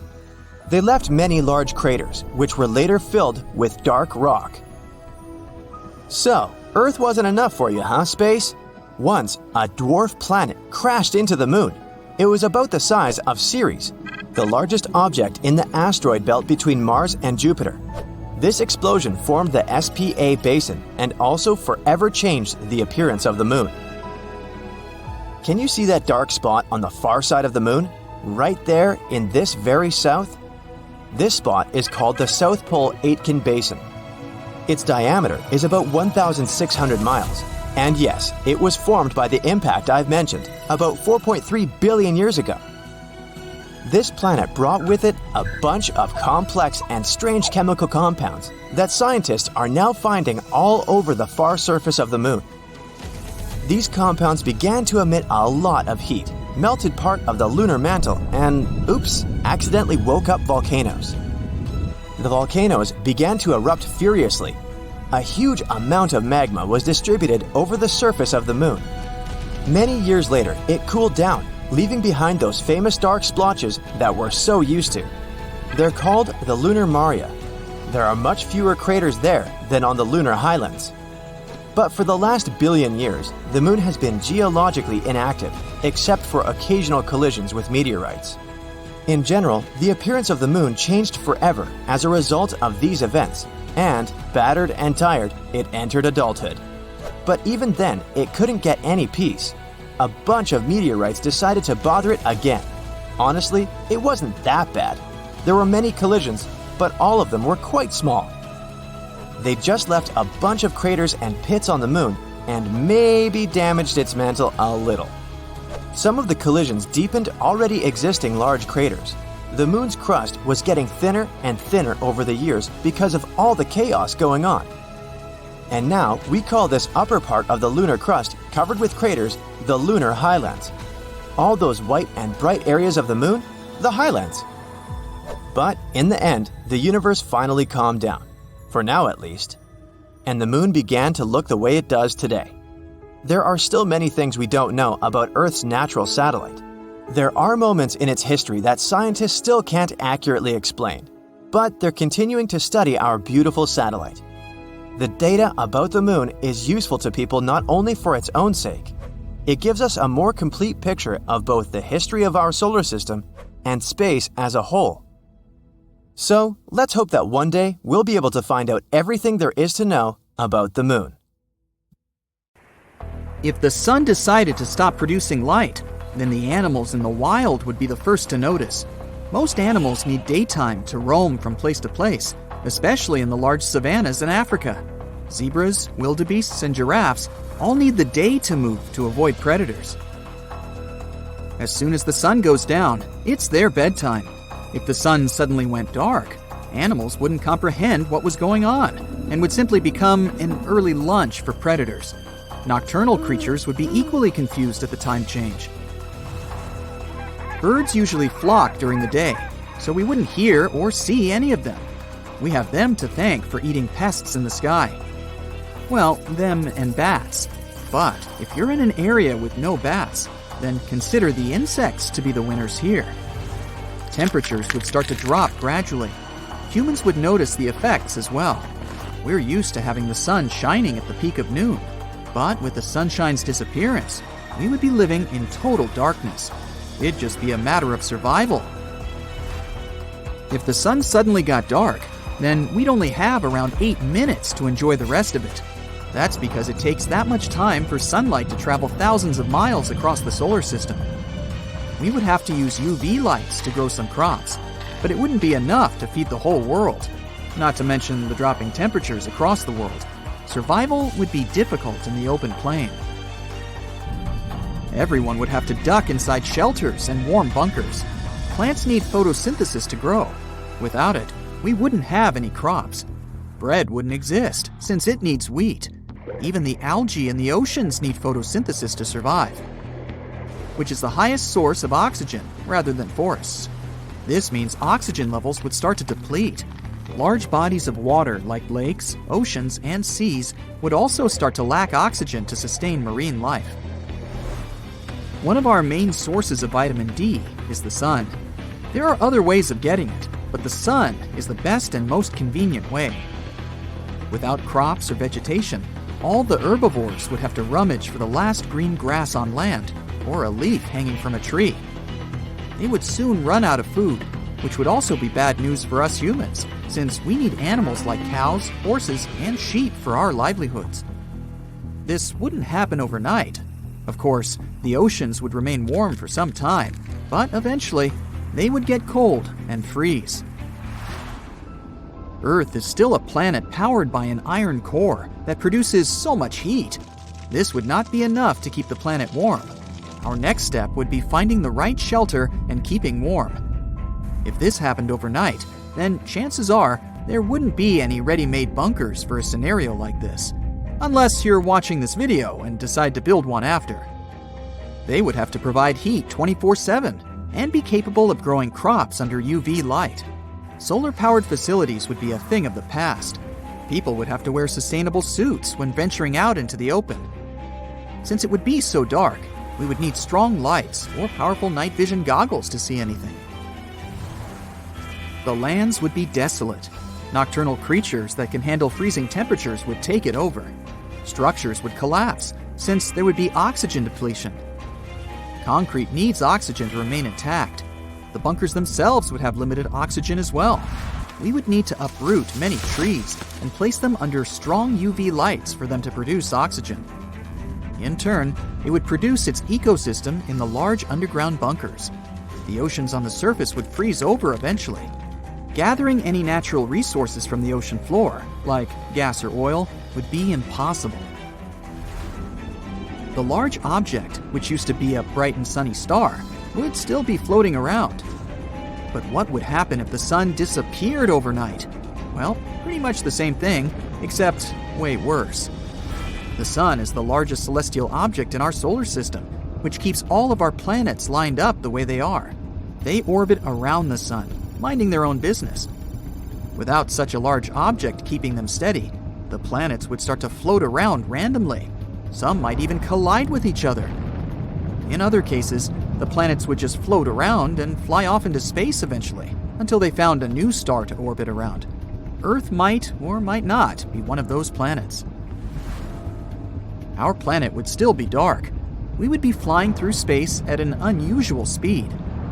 The planet wouldn't rotate on itself, and many objects would crash into us. We'd be in the trajectory line of mass comets waiting to strike us down. The threat of the cold wouldn't be a major factor anymore. It would be what's beyond us. This means we'd have to dig our bunkers deeper. We wouldn't have an atmosphere anymore to trap any form of heat or anything. We would be floating for an eternity. But let's go back to that scenario where the sun just decided to go dark. Don't worry, our planet would still be orbiting the sun along with the other planets. The temperatures would keep plummeting until nothing could survive on the surface. It would be total darkness 24/7. Only bacteria and possibly tardigrades could survive on the surface. Tardigrades are microscopic critters that can survive just about anything, including outer space. Eventually, oxygen would be absent from the Earth's surface, and there wouldn't be anything up there anymore, except for them. Since they would be the dominant and possibly the only creatures on the surface, they'd manage to evolve into bigger species and produce many more. Hundreds of thousands of years into the future, humans would have had to evolve to the conditions underground. Our eyes would be much bigger to take up as much light as possible. Our skin would become whiter since there would be no sun underground. Our hearing would also be much more sensitive since the underground would create echoing sounds. We'd still have the intellect we do now, but our bodies would be ready for the surface. The main threat would be the giant tardigrades sluggishly dragging themselves around. Under a microscope, they look kind of cute, but imagine them the size of a polar bear. Still want something like this in your backyard? They can live anywhere, so they'd infiltrate the bunkers now and then. They'd get ferocious and come in different sizes and shapes. At this point, humans would not be the dominant species, since they'd have to hide underground. Some tardigrades from different tribes wouldn't be friendly with each other. Major cities that used to be bustling with people would be home to giant water bears. Tardigrades are known as water bears since they kind of look like little bears, but these beasts with 8 legs would be much bigger than them. Bears and most animals would have been wiped out on the surface. Under the ice, some deep-sea creatures would thrive and have moved closer to the surface. These animals were used to living in darkness away from the sun, but over thousands of years of dominating the waters, they'd have grown to enormous sizes. Some of these creatures would adapt to crawling out of the mainland. Even though the surface would be frozen, they'd still find ways to crack through the ice and make their way. Humans, meanwhile, would create large underground channels and networks, building cities and colonies. We'd dominate the tunnels where our hands and feet would grow to become web-like and large. We'd take over everything underground and remain the smartest species on Earth. We'd manage to keep old art pieces from the surface and important records to stay as human as possible.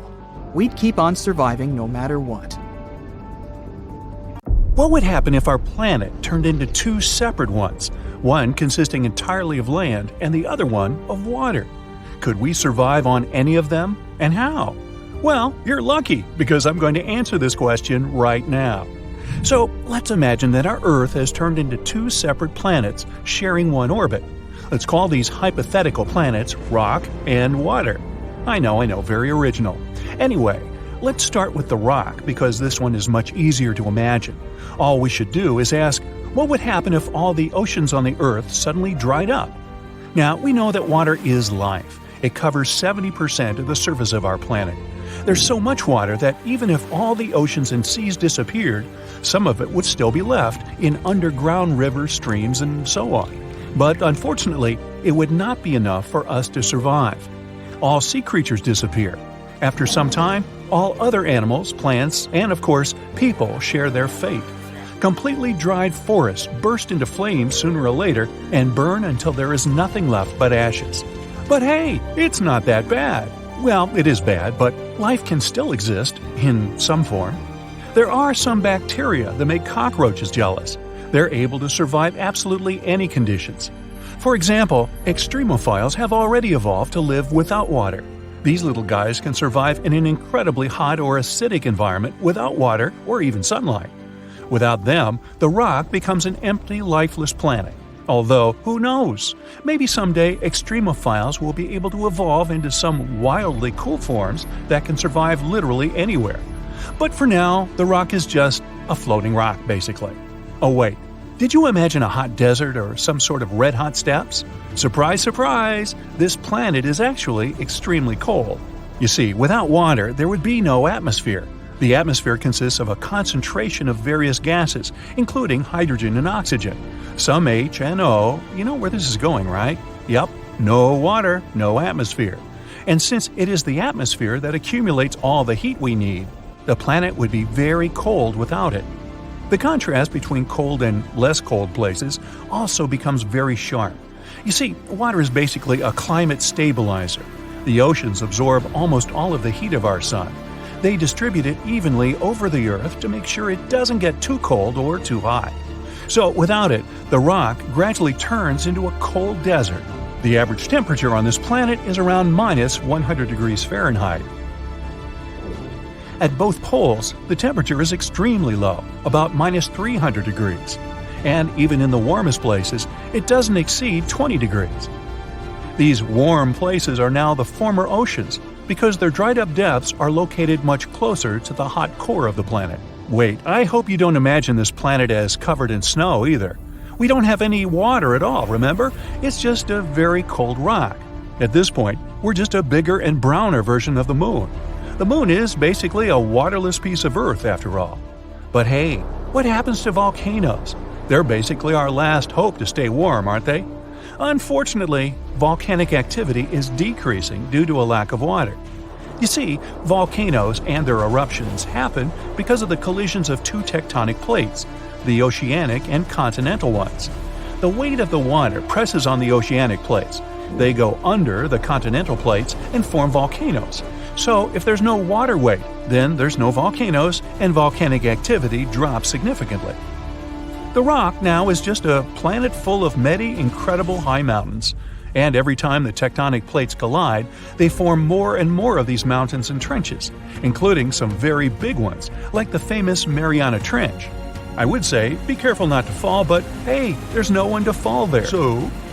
Also, there's no weather anymore. No water means no more snow, ice, or rain, or even clouds.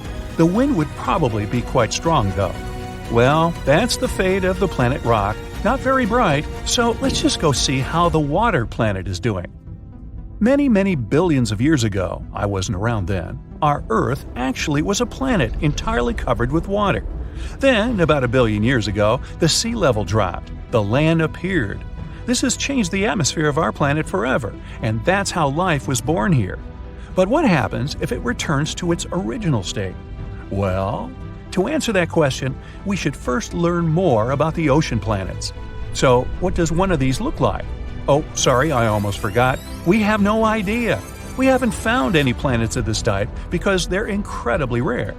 I mean, there is one planet that is low-key and could be called an ocean planet. Yeah, I'm not even going to try and pronounce that. Still, even this one doesn't look the way you probably imagine. The water on it is in a very weird, unique state. Scientists have called this hot ice or superliquid water, and we've never seen anything like this before. In general, though, the actual ocean planets are very hard to find due to many physical reasons. These planets require very specific temperatures, pressures, and so on. But alright, just hypothetically, what would such a planet look like? Well, first of all, of course, it cannot be made entirely of water. I hope you didn't actually think that there could be just some gigantic water blob spinning around a star. It should still be a planet with a core and some kind of foundation. So let's just imagine that all the water on the former Earth has mixed into one giant salty ocean. Wow, that would be a dream come true for the sea creatures, but not for the rest of us. The only animals that could survive in this situation, except fish, are probably the birds that can swim and feed on fish. Now, I think even if the sea level rose significantly, at least a couple of islets could still stay above the water. Such islands would be the former peaks of huge mountains like Mount Everest. So if these birds build their nests there, they can even survive for some time. But what about you and me? Well, we still have a chance. If we had enough time to prepare for the huge flood, we could stay safe either in giant submarines or on giant ships. We can grow food on board and fish from the ocean. But without the Everest Islands, we are unlikely to last long. If something breaks and we have nowhere to dock, we won't be able to fix it. Unfortunately, we no longer have drinking water. Now we can get it only from rain or by filtering seawater. But we have to store it someplace, right? And all these water containers would take up a lot of space and be very heavy. But in general, planet water is not as bad as it might seem. It's quite warm. The average temperature here is about 50 degrees Fahrenheit. And the gap between the lowest and highest temperatures is minimal, from minus 20 degrees at the poles to 70 degrees at the equator. Compared to planet rock, this ain't bad at all. Planet water would also be slightly larger than the Earth in radius due to the volume of, yes, water. The density of this planet would be, on the contrary, quite low. The gravity could become a bit weaker, too. Now, as for both planets, if we place them in the Earth's orbit, after some time, they would still move away from each other and follow different trajectories. They would have aligned themselves not to collide with each other. On one of them, the year would last 12 months, and on the other one, 10 or 11. And that's about it. A fun fact. All of this can actually happen in the future. First of all, the Earth's crust is gradually becoming thinner. Hey, I like thin crust. On my pizza. On my planet, not so much. So, one day, water can really flood our entire land. On the other hand, in a couple of billion years, when our sun begins to expand and turn into a red giant, all the oceans on our planet will really dry up. Alright, take a deep breath and shake it out. That's enough of this grim fairy tale. It's a waste of time to worry about such things so far off when, today, I can't find my wallet anywhere. I thought I put it over here. Ah, Earth. The third rock from the sun. The blue planet. You get it. Its atmosphere is made up of around 78% nitrogen, 21% oxygen, and 1% argon, water vapor, and carbon dioxide. A nice balance for any living creatures to breathe. The weather here is also perfect for life to exist, unlike places like Saturn, Mercury, or any other celestial object in our solar system. We have the troposphere to thank for that. It's the densest part of the atmosphere on our planet and is 5 to 9 miles wide. It's the layer of the atmosphere that always affects our weather and secures the right conditions for life to exist and to have bodies of water. Earth is just sitting in its orbital path, minding its own business, revolving around the sun until, BAM! Venus and Mars swoop in and spoil the fun. No one wants to leave poor Earth alone. These two relatively large celestial objects moving toward Earth will have dire consequences for our planet, starting with changes in its orbiting trajectory path. The planet's orbits in the solar system have to maintain the right balance so that nothing goes haywire. Of course, if any large object approaches Earth, it would throw our orbiting path off course. The planets will revolve around each other, which will cause plenty of natural disasters on our lands.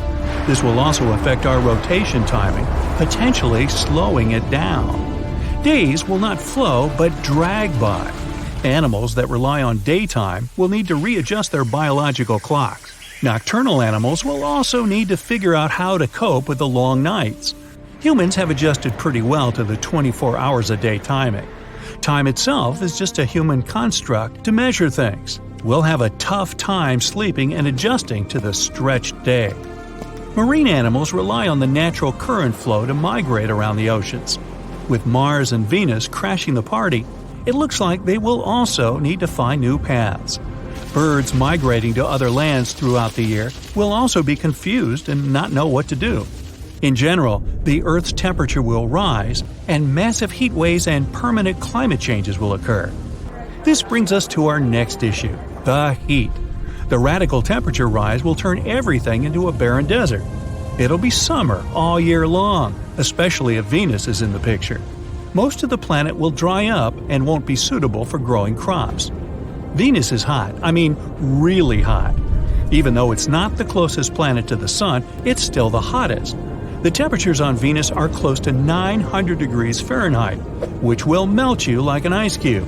The lands on Venus are generally flat, probably due to the temperatures. It's mainly hot because its atmosphere is thick and traps the hazardous gases inside. If Venus inches its way towards us, it'll invite those gases to our atmosphere and compromise it. Mars, or the red planet as we know it, is very cold. That might stay the same if it starts rotating around us. It's also home to the largest dormant volcano in our solar system, which makes Mount Everest look like a tiny bush compared to a tree. With so much instability, it might just wake up one day and spew out molten lava. Mars has a very thin atmosphere, which makes the planet chilly. Its gravity is quite similar to ours. It's actually very cold and has ice caps in the poles covered with carbon dioxide. The same's true for Mercury. You can only last there as long as you can hold your breath and be in the sweet spot between the sunrise and sunset. The three planets orbiting each other will eventually collide. It's just a matter of time. And the moon, just hanging out like a fly on the wall, will be so insignificant that something will eventually throw it off course and another planet will capture it to its orbit. Or, in the most dire case, it will collide with one of the two intruding planets. Earth will experience extreme tidal waves like nothing before. The two new planets revolving around Earth will cause a major imbalance, making our gravity shift out of control. Each tidal wave will be bigger than the previous one and will cover the dry land. Plenty of little scattered islands in the oceans will be completely submerged. Coastal cities and towns will also be home to fish. Flat countries in general will need boats to get around. Dams and dikes won't be enough to stop the water from coming in. Everyone needs to move towards higher ground to escape the floods. With the climate getting hotter, the polar caps will melt like ice cream on a sweltering summer day and add to the water level rising. Within a few months, the whole Arctic will be nothing but liquid. But wait, there's more! The crust will wear out due to the instability of the Earth's surface and fluctuating gravity. The Earth's crust is mainly made up of oxygen, which means we're basically walking on air. We might experience more earthquakes than before, and dormant volcanoes will wake up from their deep slumber. The skies will be covered in ash, making flights impossible. No one can travel by sea or by air. Importing and exporting will become history. The overall climate will get hotter, just like in Venus. The 3 planets orbiting each other and their huge mass might even unintentionally welcome other planets and celestial bodies to join the party. So, what if Jupiter decided to turn up? Now, Jupiter is the largest planet in our solar system. To give you an idea, the Earth would be just the size of a grape if Jupiter were the size of a basketball. It also has the largest storm we can perceive. That's known as the red spot, a place twice the size of Earth that has hurricane-like storms that have been going on for hundreds of years. Now, by the time you're done watching this video, you can expect the storm to still be going at it. Since the planet is huge, gravity must be quite strong here. It also has many moons, some of them of our little Earth. There will be no room for any proper space among the planets. Jupiter's moons will be thrown off course and latch onto other planets around. Some of the moons might collide with each other, causing massive debris to be displaced all over the place. The gravity of the planetary party will attract comets to enter the atmosphere, potentially crashing down on us. Oxygen levels will deplete, so the Earth's crust crumbling will continue. It'll rip open the ozone layer, causing heavy strokes of ultraviolet waves to enter our atmosphere. We won't be able to step outside for too long without some protective gear and oxygen tanks. Human civilization will change drastically. We'll all live in sheltered containers that will provide clean air and safe and filtered sun rays. The shelters will be sturdy enough to withstand frequent earthquakes.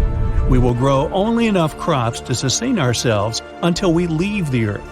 Since it'll only be a matter of time before the planets collide, the next step would be to create large rocket ships to fly us out of the Earth. With Mars, Venus, and Jupiter revolving close to us, it won't be easy to do so.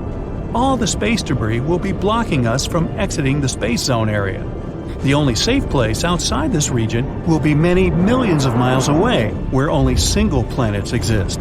They may or may not have the conditions to host life, but humans will have the technology to land just about anywhere with similar gravity and construct the right shelters. Eventually, Mars, Venus, Earth, and Jupiter will collide with each other and break like eggs, like a big space omelet. Don't forget the moon's crashing and breaking in the mix, but we'll already be far, far away by then, hopefully.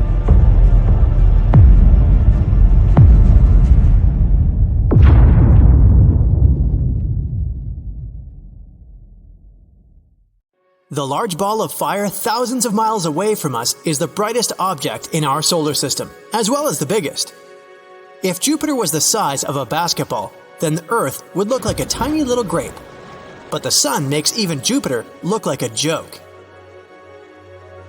That big burning ball in the sky is made up of hydrogen and helium, and is 864,000 miles in diameter, making it more than 100 times wider than our little blue planet.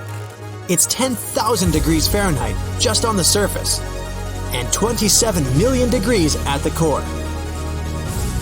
The Moon, on the other hand, is a little easier to grasp at around 2,160 miles in diameter, which is only less than a third of Earth.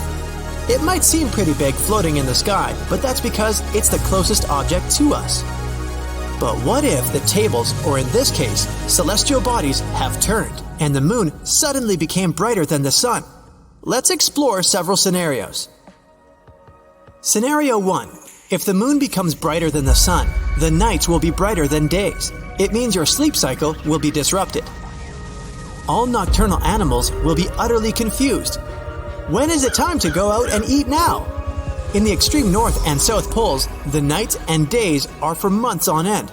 So people living in the area already have an idea of what it's like to sleep at 11 p.m. with the sun shining brightly above them. For the rest of us, it won't be easy. Let's say you're out camping and prepare an awesome meal and gear up for the dark nights. As you trek into the forest, you find a spot that has an awesome view of the lake and the clear sky above. It's 7 p.m. and you start a fire for some s'mores and get the telescope ready. The only problem is that when the sun begins to set, the moon lights up the sky even brighter.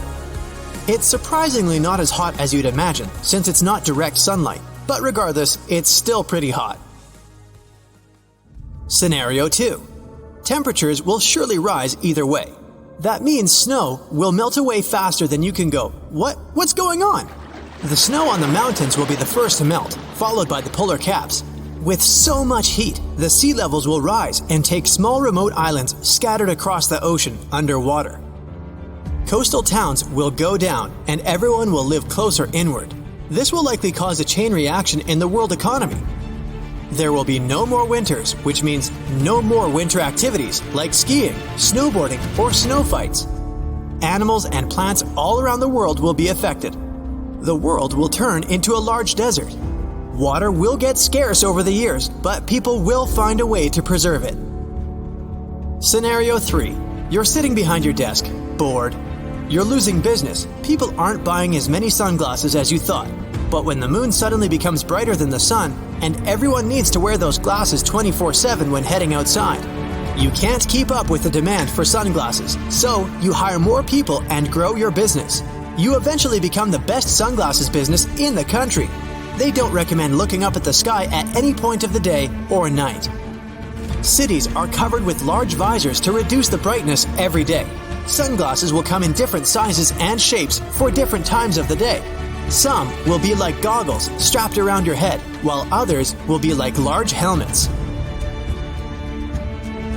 Scenario 4. The moon's atmosphere is so thin that it can't contain anything in it. Just like over deserts on Earth, there are no clouds to bring some rain, which is why it's always hot or cold.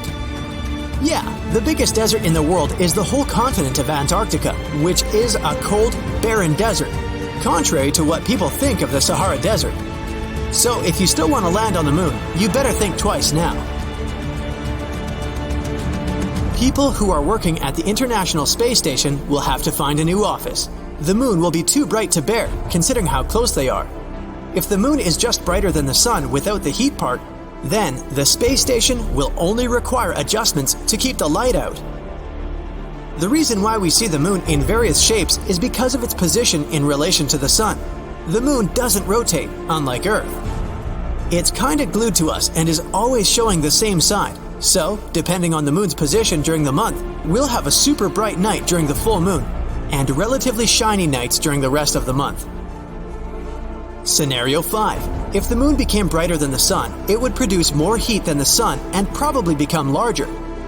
Gravity on Earth would change significantly because of the moon's new size. The whole orbit structure would change and affect the celestial objects floating in space. Planets would soon begin to orbit around the moon. Earth might move further away from the sun. If that happened, then everything would have to readjust to the radical changes in gravity. Weak gravity means buildings wouldn't have a solid foundation to sit on and would eventually collapse. Bridges and large monuments would also fail to hold up. People wouldn't be able to walk properly and would do it in a funny way. Scenario 6. In many of these scenarios, I mentioned how the moon would be brighter than the object emitting light, but in this case, the sun would have to come from the moon reflecting from the sun, which means that the sun would have to be twice as bright as it is now. If the sun got 100 times bigger, it would shoot out more rays, which can be damaging and throw off a lot of radiation, harmful to every living thing on Earth. The gravitational pull of the sun might attract more planets to orbit around it and cause other objects in space to join the orbit. The planets would be partying in our galaxy club, and we might be thrown off our orbit course. Of course, this would pose a bigger risk to everything on Earth as things would get hotter and drier than before. Scenario 7. If we're talking about the moon getting brighter, We can also assume it would get closer to Earth than it is now. The brightness won't be the problem here, as gravity will cause major changes on Earth. But every day, 24/7 will be high tide. It will be so extreme that there will be constant floods in every coastal town. All islands will be submerged, which will increase the population of inland cities. Marine life will be having the time of its life when water overtakes the land. Boats will have to be re-engineered for new conditions as well as submarines. Air travel will be the priority, but large cruise ships will look futuristic and have an extra build to sustain the harsh waves. Nighttime will be pretty bright on regular days. It will raise the global temperature, which will melt down the snow, causing the sea levels to increase even more. Comets and other celestial objects will be drawn to a closer gravitational pull, so we will always have to look up whenever we go outside. But no worries, the moon is still up there as it is for a very long time. The Earth and the moon's relationship is complicated. Luckily, we only have one natural satellite.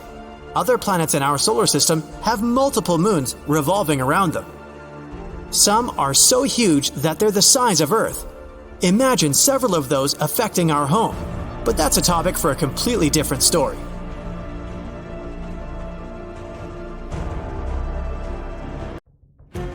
What would the Earth look like if it was born in another solar system? I did a little research for you to find out, and the results were surprisingly wholesome. There are some warm tropics, strong winds, and giant dragonflies. But okay, let me explain from the very beginning. Since 1995, NASA has discovered more than 4,100 planets outside the solar system. Unfortunately, most of them are either flying ice balls like Neptune or gas giants like Jupiter. But there are still as many as 161 planets similar to our Earth. And one of them is very close to us, in the Alpha Centauri constellation. There are 3 stars in this constellation. 2 of them are called Alpha Centauri A and Alpha Centauri B. If you live in the southern hemisphere, you've probably seen them. They're very bright. Because of that, they look like one big star.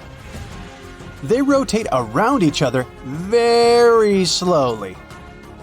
And there's the 3rd star, chilling around not far from them. It's a teeny tiny red dwarf, Proxima Centauri. It got its name because of its proximity to our Sun. This star is the most interesting one, so let's talk more about it. Proxima Centauri is only 4.5 light-years away from us. Oh, and 1 light-year is about 6 trillion miles. Yep. If we went there, it would have taken just a little over 165,000 years of traveling in a space shuttle. Oh, you think that's a lot? For the universe, it's like checking on your fridge. Proxima Centauri is much lighter and much smaller than the Sun.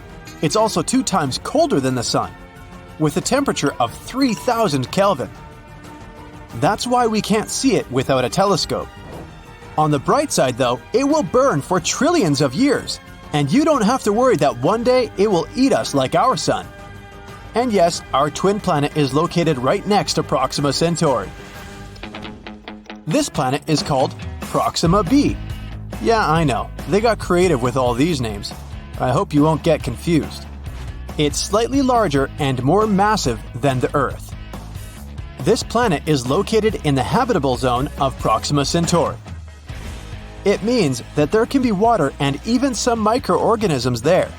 Yes, it's possible that one day we'll find some life there. But right now, we don't know much about this mysterious planet. It's probably a rocky planet like our Earth and has a similar landscape, but this is just a theory. Who knows what kind of jokes the universe can throw at us? It would be a shame to fly 165,000 years just to stumble upon a giant piece of ice or something. Fortunately, we probably don't have to wait that long. The big brains are now developing a technology that would allow us to move at the speed close to the speed of light.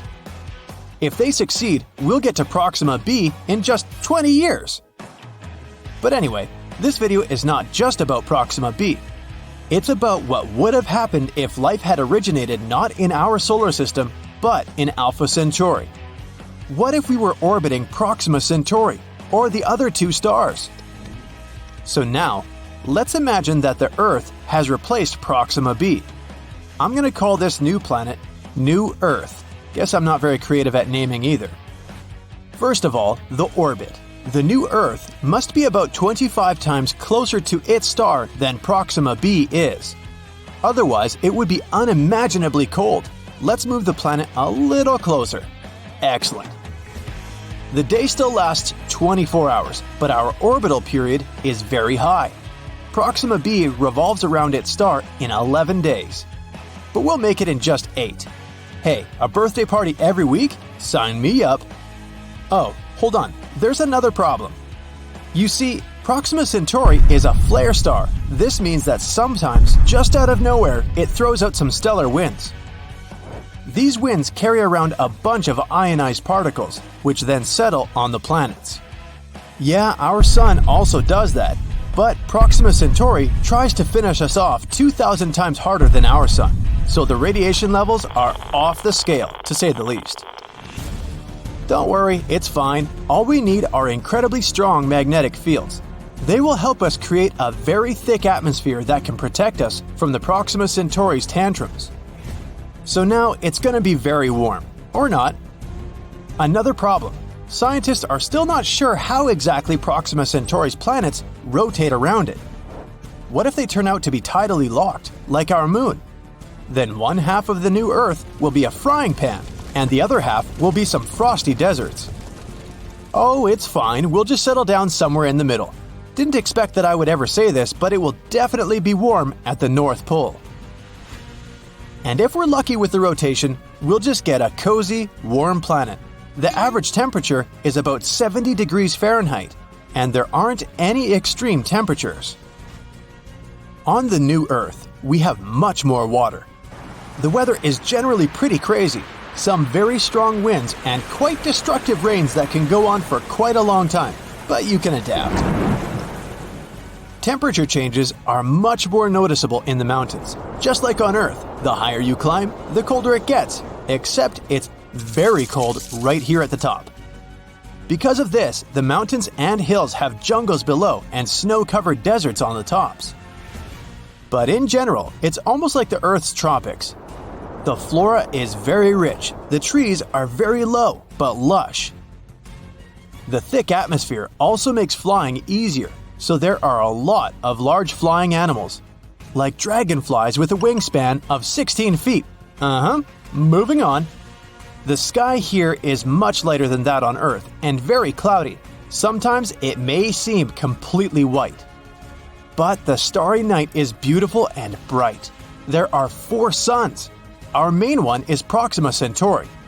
We can also see 2 bright Alpha Centauri stars. And finally, our old sun, which looks like a bright, distant star. I'll allow you to shed a tear for the old Earth. There's a few planets near us, like Proxima Centauri c. The host star is surrounded by 2 belts of cosmic dust, so get ready for some gorgeous, colorful night views. So what we have in the end is a little crazy, but a beautiful green planet. I personally wouldn't mind moving there already. What about you? Write in the comments. Alright, so now we know what would have happened if our Earth had been born near Proxima Centauri. What about the other 2 stars? Unfortunately, we won't be able to rotate near 2 stars at the same time. Scientists suspect that Alpha Centauri A and B have some kind of common planet that jumps from one orbit to another, but it's probably very cold.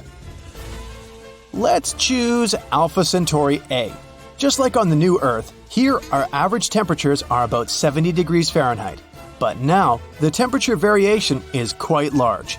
It goes from negative 100 degrees Fahrenheit at the South Pole to 113 degrees Fahrenheit at the equator. We'll be fine close to the north. The day is still 24 hours, and the orbital period is 1 year and 1 month.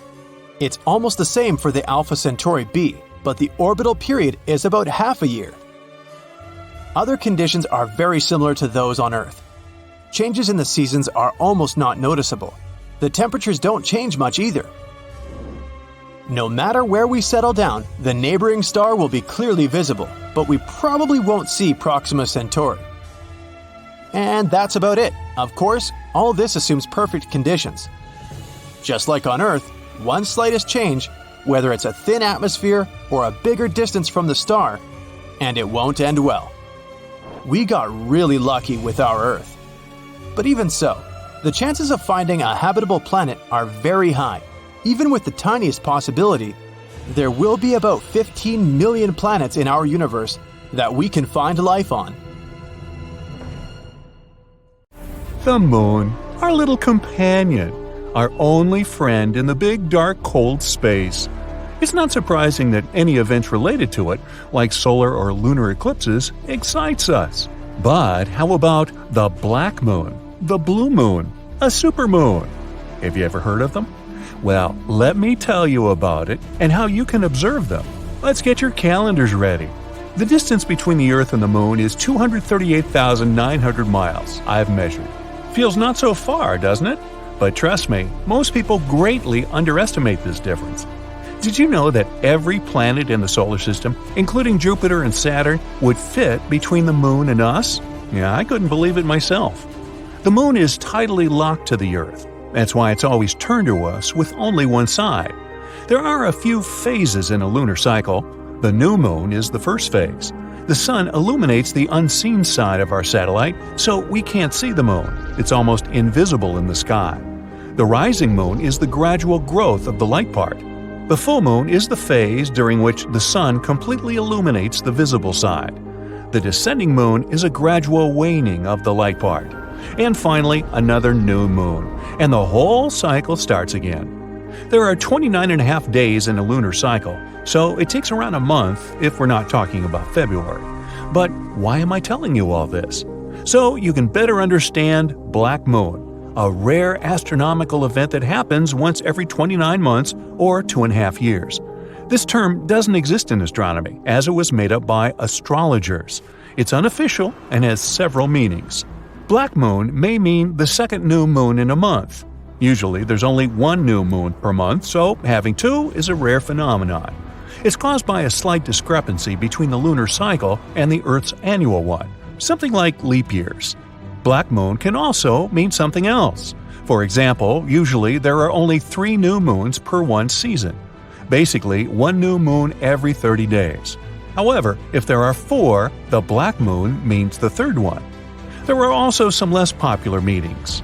For example, that's what people call February without a new or full moon. This happens about once every 19 years.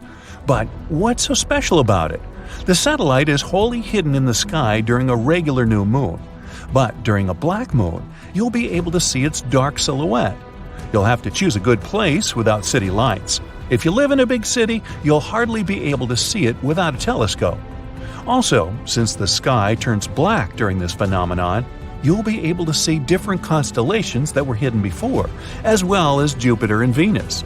The last time this happened was on April 30th, 2022. You could observe it in most parts of the United States, except for areas in the Pacific, Alaska, or Hawaiian time. Aloha! Yeah, unfortunately, if this is the first time you hear about the black moon, you've already missed it. Now you'll have to wait another 2.5 years. The next black moon will happen in September 2024 by standard definition and May 19, 2023 by seasonal definition. But hey, don't worry. You can always see another astronomical event once upon a blue moon. Now, I'm not mocking you, I'm being serious. You can still see the blue moon. Well, not literally, of course. The moon won't turn blue. That's just what astrologers call the second full moon in a month. The black and blue moons are similar by definition, but they're actually the opposites. If the black moon is a rare second new moon in a month, the blue moon is a rare second full moon. They also both happen every 29 months. Not so rare, right? Kind of ironic that this event was called the blue moon. Folklorist Philip Hitchcock assumed that the calendrical meaning of the term blue moon was first invented by the Maine Farmer's Almanac in 1937. Now, another interesting astronomical event is called the supermoon. Stock up on telescopes and look for some hills, because you'll see an exceptionally bright and large moon, like the one we only see in movies. What exactly does a supermoon mean? You see, the moon doesn't revolve around the Earth in a circular orbit. Its orbit is elliptical. and the place where it's closest to the Earth is called perigee. A supermoon is a phenomenon that occurs when the full moon coincides with the perigee. Because of this, it seems to us especially large and bright. It looks 14% larger in diameter and 30% brighter than usual. By the way, this phenomenon is often confused with the so-called moon illusion.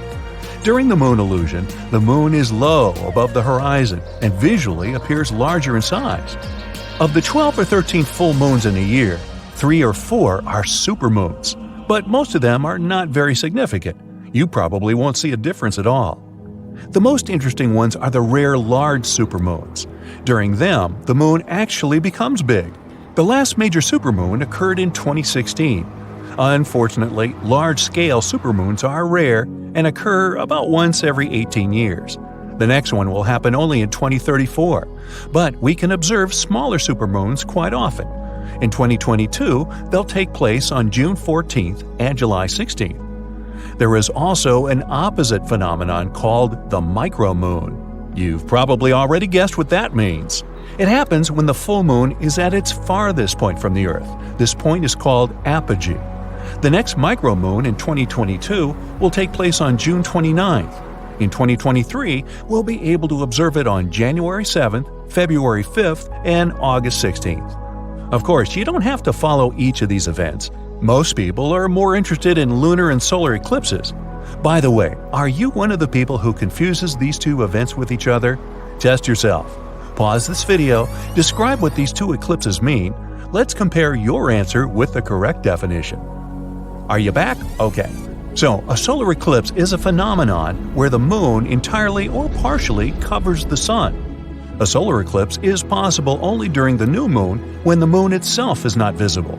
Many people believe that this event is incredibly rare, but this is not quite true. A lunar eclipse is a phenomenon in which the moon is entirely or partially in the shadow cast by the Earth.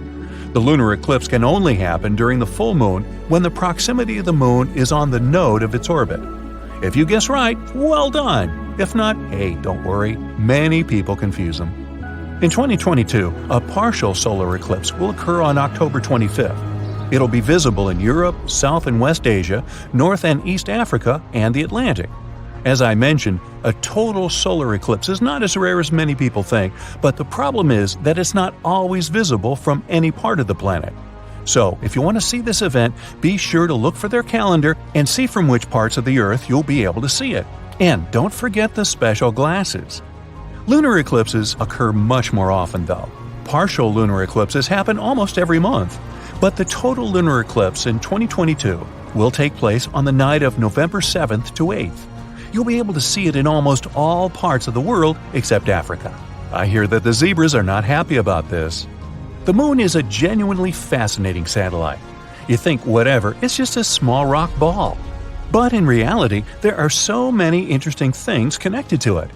What rare lunar events have you seen or want to see in your life?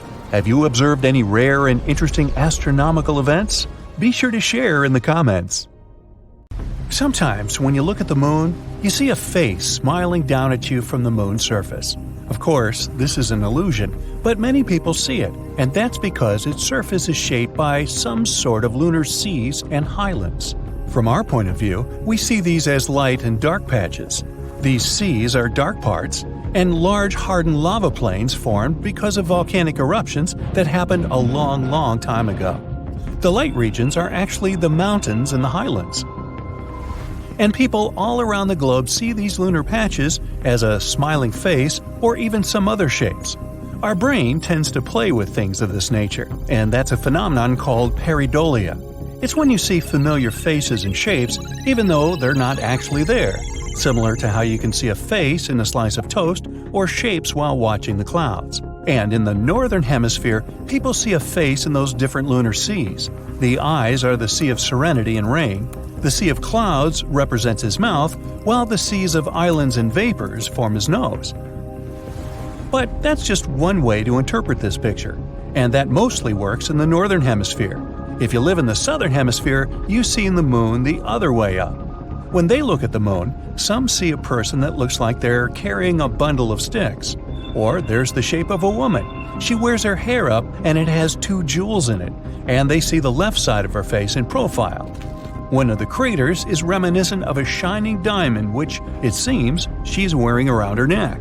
In some places, people may see the shape of a rabbit, whereas people from the Pacific Northwest in America even have a story about the toad they see when looking at the moon. The story says there was a wolf that fell in love with a toad, and the toad didn't quite trust the wolf since it wanted to escape and didn't know where. It simply made one huge leap and landed on the moon. Now, do other planets have beautiful rainbows like we do? The ingredients for that are raindrops and sunlight. At the moment, we don't know of a planet with liquid water on its surface, and none have enough water in their atmosphere to make it rain. But droplets of some other liquid could refract light coming from the sun and spread it out into various colors. Titan is one of Saturn's moons, and the atmosphere there is rich in droplets of liquid methane, which probably form rain. The atmosphere on Titan is very hazy. That means that direct sunlight is not that common, but there's still a slight chance we could catch methane rainbows someday. If they really exist, they'd be similar to rainbows on Earth, but they'd be a bit broader because methane refracts light differently than water. There's a similar thing on Venus called glory. Scientists caught pictures of this optical phenomenon of sunlight falling on sulfuric acid droplets, similar to a rainbow. Jupiter is insanely big, around 11 times wider than Earth. Not only that, our planet is twice as small as its Great Red Spot, the raging storm that's been present on the planet for more than a century. Now, we owe Jupiter a lot. Its radiation is 1,000 times stronger than the lethal level for us, and the gravitational force is so powerful that it actually protects our planet from collisions. In some other planetary systems, giant planets like Jupiter can move around and migrate from the place where they were originally formed. They spiral inward and get closer to their stars.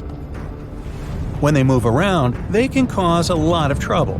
When they get closer to their stars, they can swallow and destroy some innocent small planets or other celestial bodies that stand in their way. But if these giants remain far away from their stars, they serve as guardians of the planetary system. They protect the planets in the inner orbits and allow them to circle around a central star. Jupiter got the nickname vacuum cleaner of the solar system because it can eat up any comet or asteroid that comes close enough. It can also change their orbits and kick them out so they can't come back for a very, very long time. That way, Jupiter protects the inner planets, although sometimes it accidentally sends asteroids or comets into them, causing collisions like maybe the one that made the dinosaurs extinct 65 million years ago.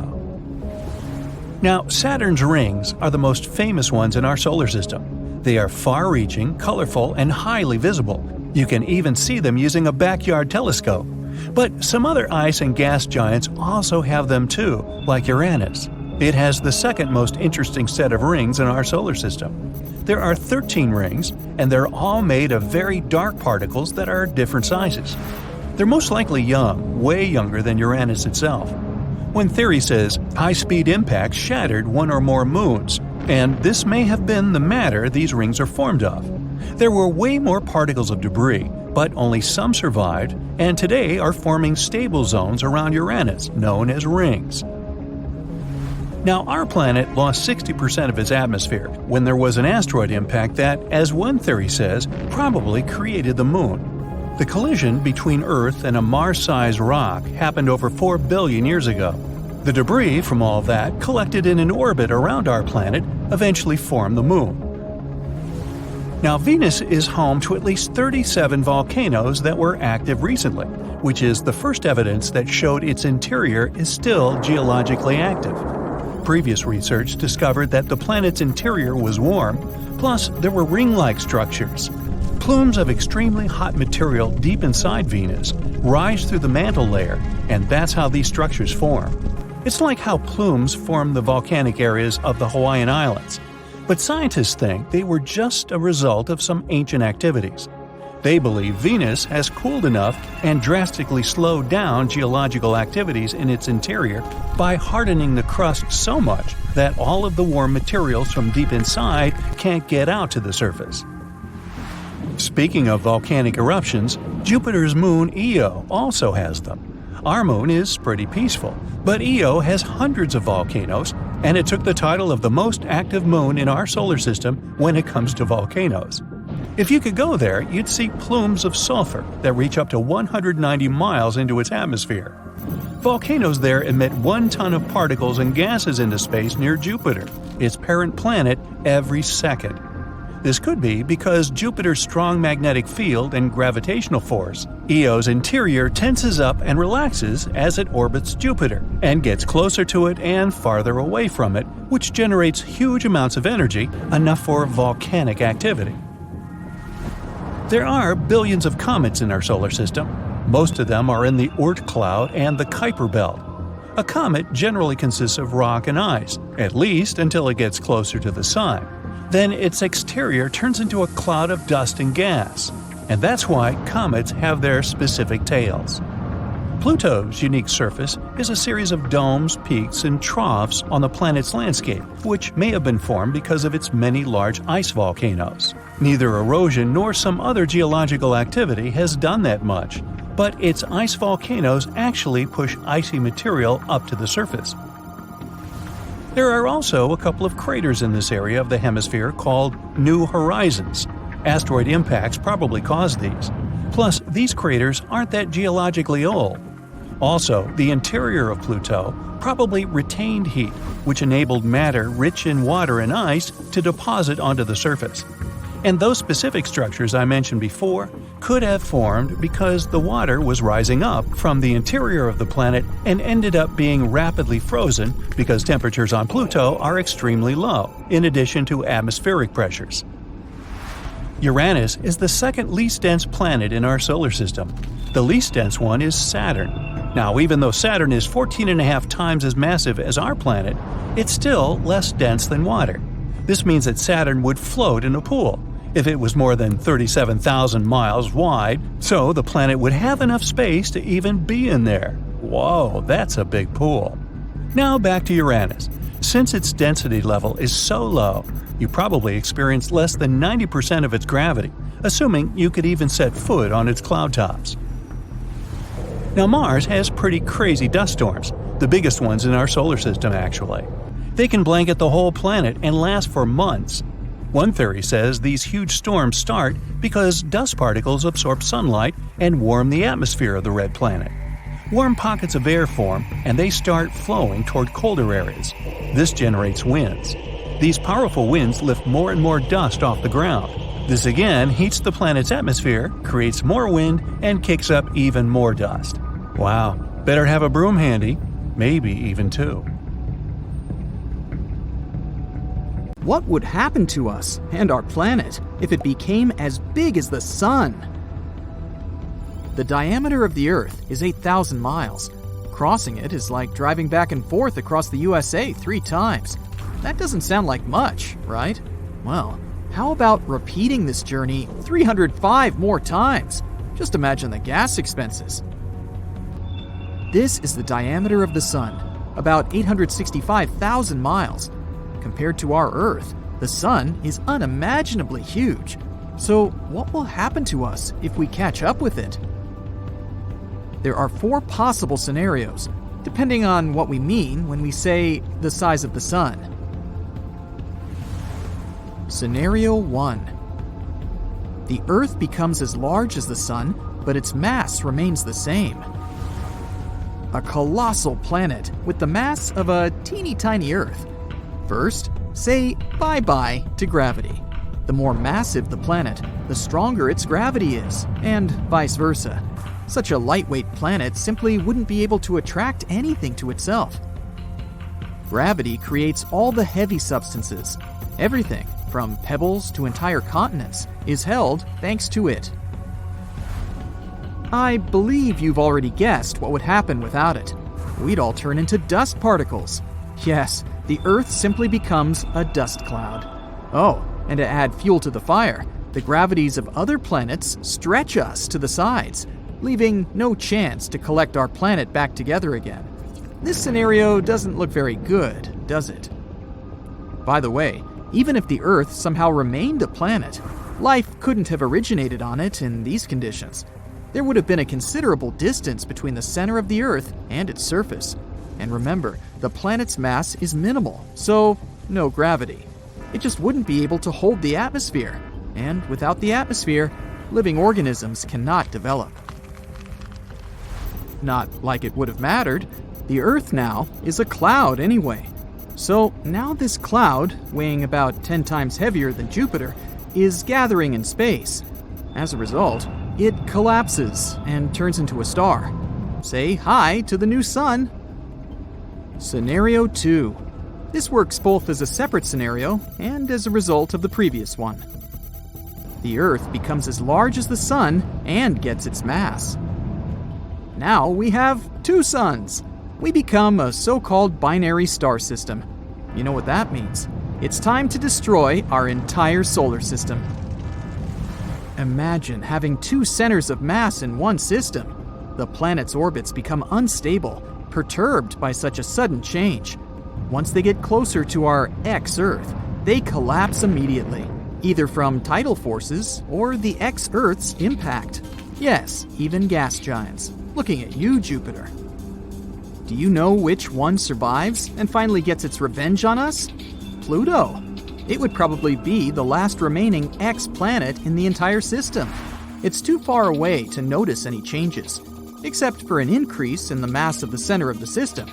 So Pluto's orbit comes closer to our 2-star system, and that's it. The Earth and the Sun would have to accept that Pluto would be their only friend now.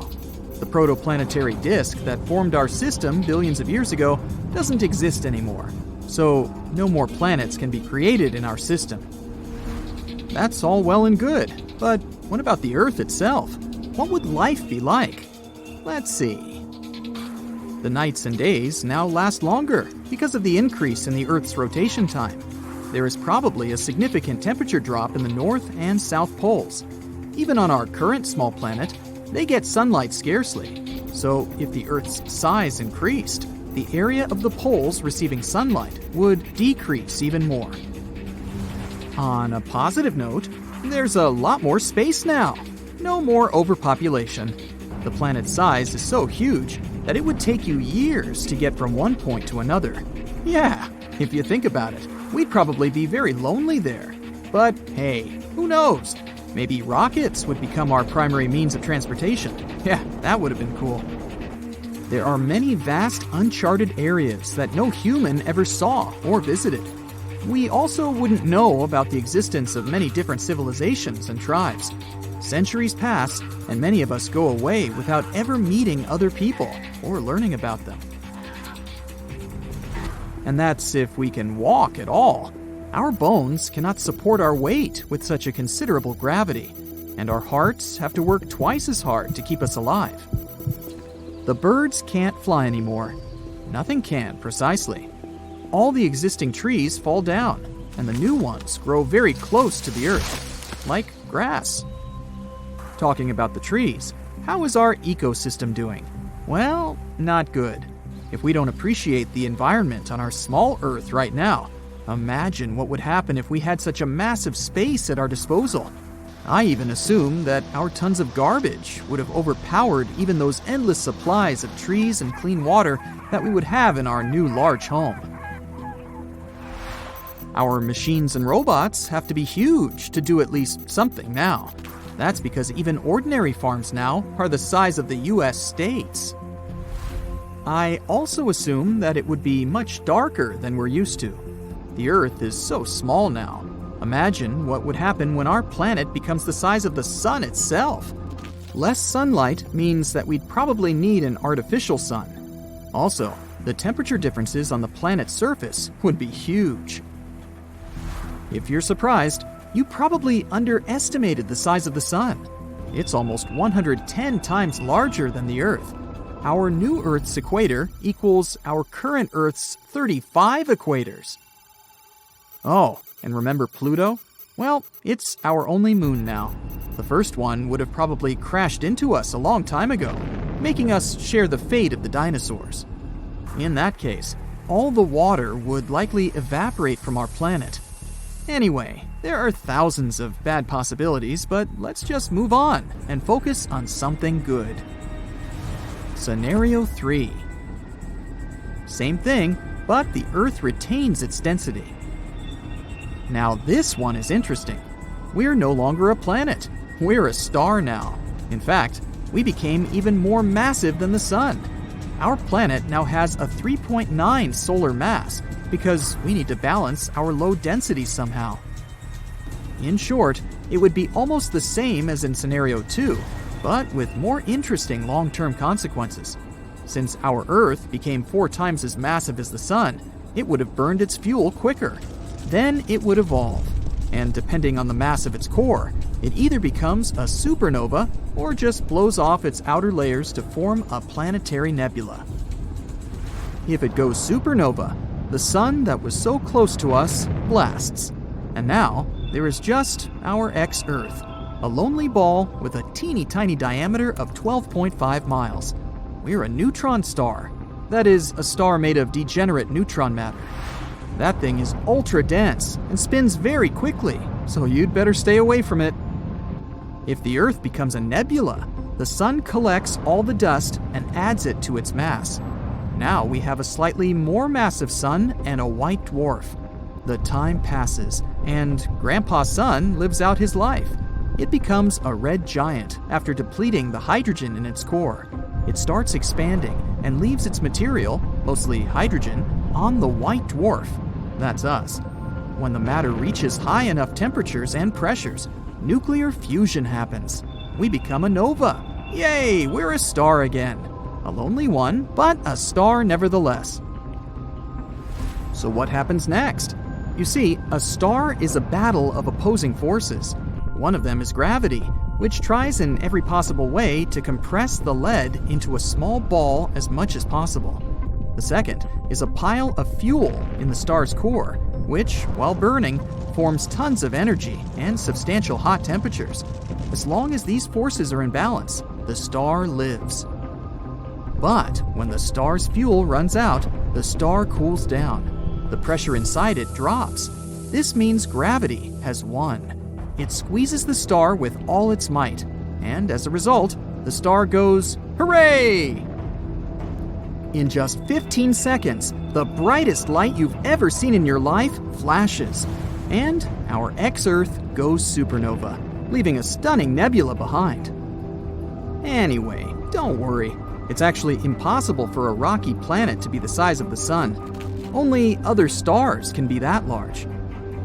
But wait, why is our Earth so small while the other planets are enormous? Do they just keep growing, or do they stop at some point? The more mass you add, the more compression you get. As planets become more massive, the gravitational compression increases. They stop growing when their mass reaches roughly 1.7 times that of Jupiter, or 540 masses of the Earth. After that, adding more mass to a planet will make it smaller, because the compression becomes stronger.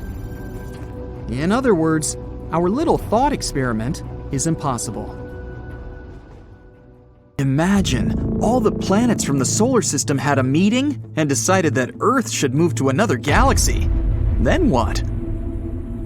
Well, my friends, if Earth got kicked out of the solar system, let's just say we'd be in for a bumpy ride. As you may know, each planet occupies its own orbit in relation to the Sun, guaranteeing the perfect functioning of our solar system. But it wasn't always like this, though. Billions of years ago, planets and asteroids kept constantly bumping into each other. It took some time before each planet found its own personal orbit, and our system took the formation it has today. Now, as you may know, the most important organizing factor of the solar system is gravity.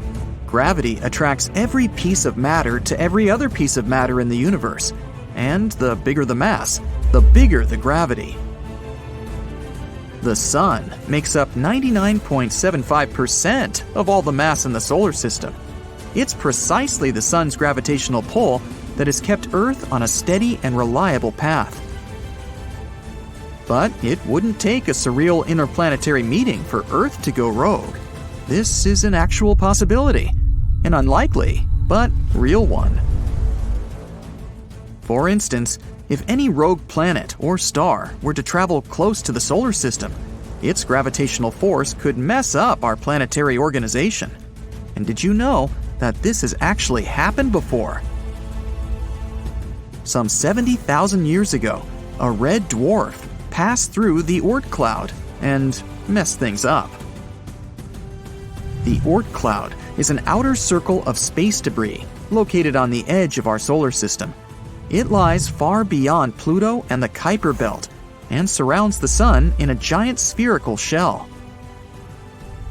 Apart from the 8 planets and the Kuiper belt, there is another asteroid belt between Mars and Jupiter.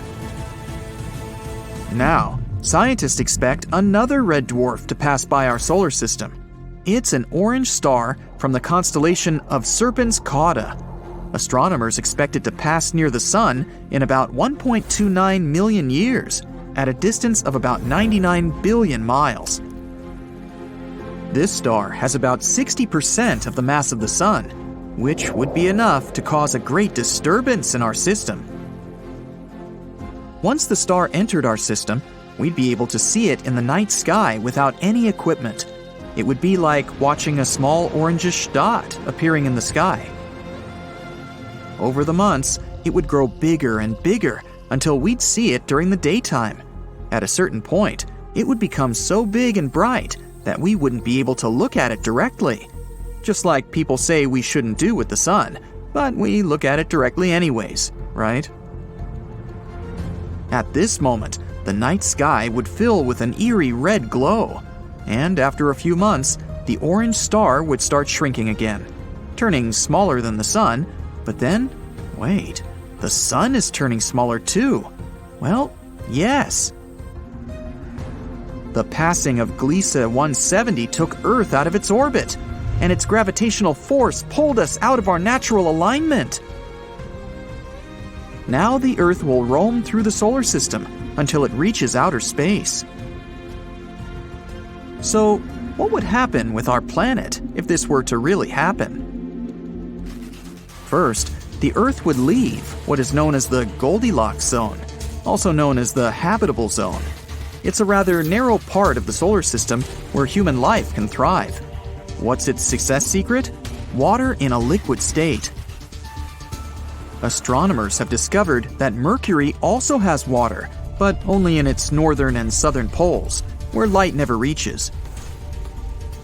Pluto, the dwarf planet at the rear end of the solar system, is 30% water, but much of it is hiding under a thick layer of ice. If the Earth ever did leave its privileged place orbiting the Sun, it would travel around the galaxy at its orbital speed of 67,000 miles per hour. That's 1,000 times faster than a cheetah can run. Pretty fast, huh?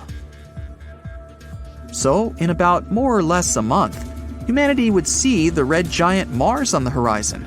By then, we would be getting around 44% of the sunlight we once had. If someone wanted to begin a new civilization, this would be the perfect moment. With reduced sunlight, it would be more difficult for plants to continue doing photosynthesis, so most of the flora on our planet would begin to perish. A few days after leaving Mars's orbit, our planetary spaceship would face its first challenge, traveling through the asteroid belt. It's a collection of small, rocky, metallic bodies. They're basically leftovers from the Big Bang that created our solar system 4.6 billion years ago. So, in a way, it's almost like we were traveling in time, right? Luckily for us, the distance between one asteroid and the next is about 600,000 miles. So, after passing one asteroid, it might take us a while before running into the next. If we make it through this journey intact, then we'll see the first gas giant in our galaxy, Jupiter. Up until this moment, our loyal moon has been following us as we travel inside the solar system. But, Jupiter's huge mass might steal our moon away from us. After all, Jupiter's gravity is twice as strong as Earth's. If our moon did join Jupiter's orbit, it would be no less than its 80th moon. A bit too many moons, if you ask me. At this point in our travels, the Earth's atmospheric temperature would have fallen drastically to around negative 229 degrees Fahrenheit. So life on Earth would only be possible in very specific places. Most of our planet's water would be frozen at this point, but only on the surface. Thanks to the Earth's core activity, it would heat our oceans from below, allowing heat to escape and maintain some water in the liquid state. In fact, the Earth's core would remain active for billions of years after it has left orbit. In this scenario, microbes living near hydrothermal vents would thrive. But perhaps some life would also be possible near the heat provided by thermal vents above the surface, in places like Yellowstone Park. A great option for humanity would be to build cities deep underground. This would be our best bet if we wanted to keep human life on planet Earth. 10 years after our departure, we would be deep into the interstellar voyage. We'd be over 2.8 billion miles from the Sun. Our solar system would be nothing but a distant memory. If you were still living on Earth at that point, then you'd probably be coexisting with great technological advancements. Humans could build entire underground cities using geothermal energy. Maybe we'd even discover how to turn ice into power and create a sustainable and abundant system for fuel.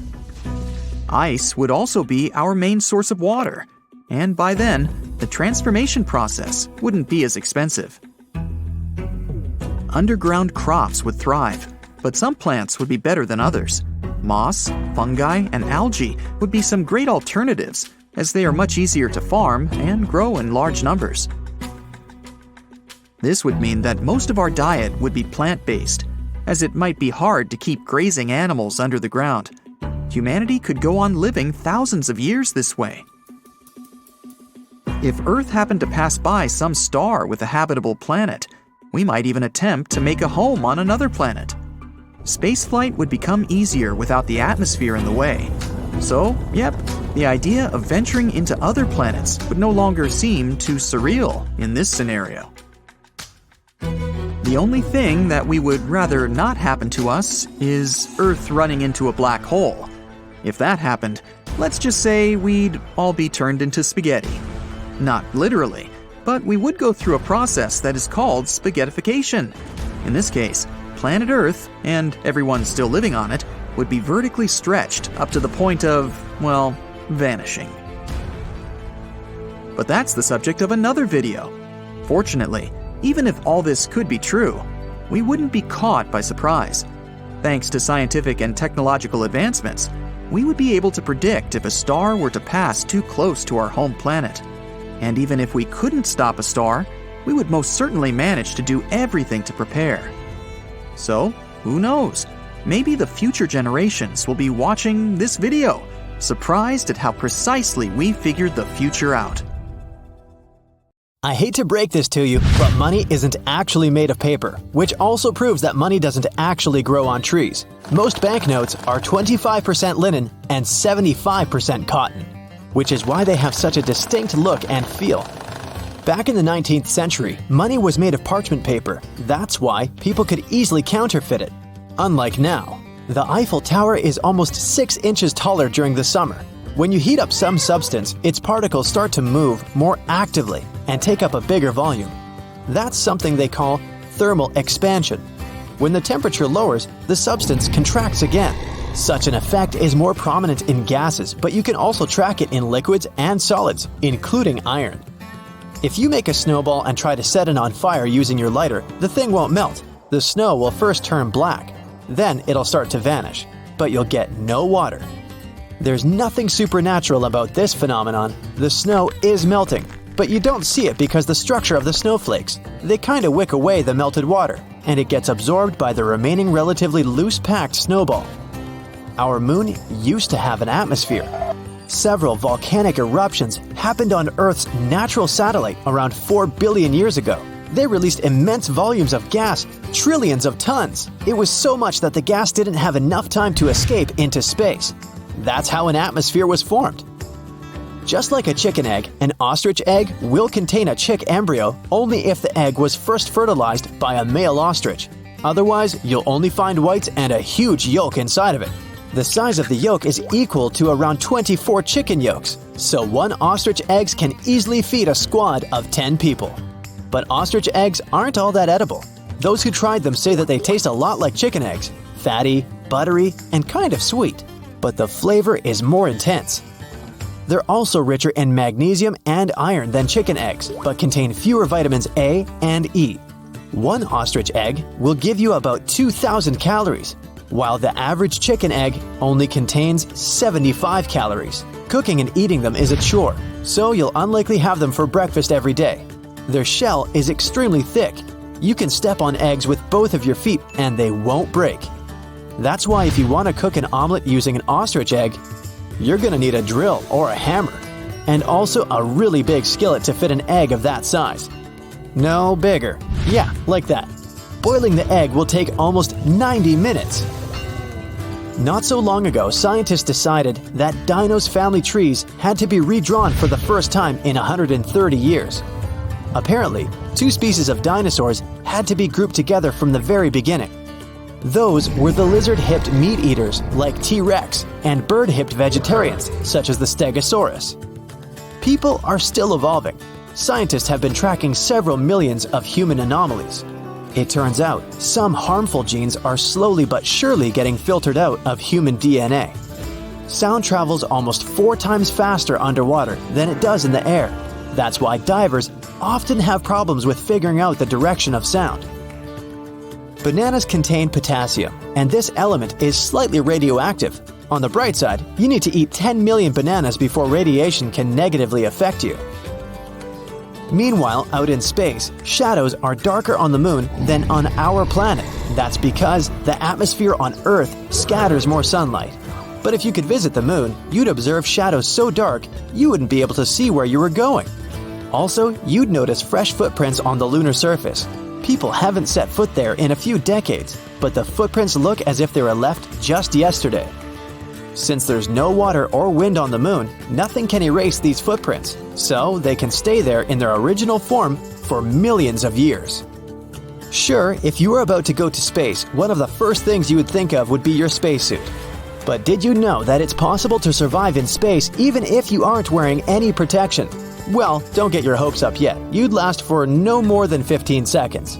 That's how long it would take you to lose consciousness because oxygen will stop coming to your brain. The ocean performs many functions. For one thing, it produces 50 to 80% of all the oxygen on our planet, which means it keeps us alive. But it also helps the internet to function. So when you're laughing at a funny dog video or binge watching your favorite series, yep, thank the ocean for that. Disneyland's airspace has the protection level of the White House and the Kennedy Space Center. It's prohibited to fly over the theme park without a special waiver. The restriction was introduced in 2003 for security reasons. So now you will never see a plane or even a single drone flying over the park. How about a butter applicator in the form of a glue stick? With this invention, making sandwiches in the morning will become so much easier. The main challenge is to not confuse it with a real glue stick. Bacon lip balm is a great addition to those butter sticks. This product is already being sold online. Imagine rubbing your lips with a piece of fried bacon before going out. Not really my thing, but you do you. Bananas are delicious and convenient. Thanks to their dense skin, they won't break when you carry them with you. But for some people, this natural protection doesn't seem to be enough. They don't like brownish marks on the yellow peel, especially for them, one of the main inventions of the 21st century. This is a banana suitcase. The container will protect your banana from the dangers following it everywhere. How can you get your cat to work off the money you spend on its food? Let it clean the room while you're away. Japanese engineers came up with cat duster slippers. The cat walks on the floor and rids your home of dust at the same time. But I'm not sure your pet will like the idea. Hugs are very beneficial to health. They relieve stress and help your body produce endorphins, the hormone of happiness. The image of a happy girl in the Wendy's logo was inspired by the daughter of the fast food chain's creator, Dave Thomas. Wendy is her nickname. If you look closer, you'll notice her collar spells out the word mom. Whether intentional or not, it became something to mean a homely feel the restaurant gives its guests. 9:41, set as the time in iPhone's ads, isn't a random choice of numbers. In 2007, Steve Jobs first introduced the iPhone to the public after a 41-minute presentation at exactly 9:41 a.m. The first Apple logo was designed in 1976 and featured Sir Isaac Newton sitting under a tree, with an apple about to fall on his head. It seemed too complex and unclear to many, so Steve Jobs wanted it replaced. Some people have a fear of technology, aka technophobia. Now, it mostly has to do with complex new devices like computers. But it has its roots back in the time of the Industrial Revolution. It began in the 18th century when workers were afraid new machines would take their jobs. The founders of Domino's were originally planning to add a dot to the Domino's in the logo for every new place they opened. But it was growing way too fast and too big for that. So, they decided to keep just 3 dots for the 3 original locations. The moon has long been believed to have formed as a result of a humongous impact with the Earth. A Mars-sized celestial body could have driven itself into our planet and made part of its crust shatter. The resulting debris then packed together in a tight ball, which later became our moon. But there's one question that's been bugging scientists. The Earth's crust is poor in metals, so how come the moon has so much metal within it? The latest research basically throws the main theory out the window. So we again know nothing about our closest neighbors coming to existence. On the moon, iron is preserved in pristine condition because there's no oxygen. It simply can't rust there. But a couple of years ago, scientists made an unexpected discovery. In the higher regions of our satellite, iron is oxidized and actually rusting. At first, this finding perplexed astronomers to no end. The presence of rust might mean people can breathe, at least in certain areas of the moon. But then the explanation surfaced. Oxygen might have got to the lifeless rock from our own planet. In the absence of atmosphere, solar winds beat the moon relentlessly, and nothing can stop them. These flares could swoop some oxygen from the upper layers of the Earth's atmosphere and carry it all the way to the moon. The molecules then come to rest at the highest points of the moon's surface. That would explain why metals don't get oxidized in the ravines, and especially under the surface of the satellite. Water on Earth is actually a puzzle shrouded in mystery and covered with riddles. The most popular theory is that it was brought to our planet by icy comets and asteroids that left behind not only mighty craters, but the liquid substance, thanks to which we can now thrive. But there's a new advance which suggests another scenario. In space, there's a whole lot of organic matter, and under specific conditions, it could yield so much water, it would be enough to fill our oceans 1,000 times over. Researchers conducted an experiment in which they heated this organic matter and obtained clear water and oil. If this is confirmed in future studies, it could mean that even oil appeared on Earth, not only thanks to fossilized remains of living beings, but came from outer space as well. The climate changes we're witnessing are most probably part of a natural cycle. Researchers from the University of California, Santa Cruz have devised a pattern in our planet's climate variations, and they look like extremely long seasons. Sometimes, these states could last for millions of years, and they're all related to how the Earth is positioned relative to the Sun.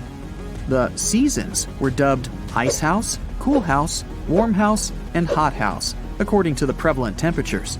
For the past 3 million years, for example, our planet has been in the state of Ice House, since the last ice age was not so long ago. But humanity's actions, adding to the greenhouse effect, have pushed the climate state to Warm House much faster than it would have come without us.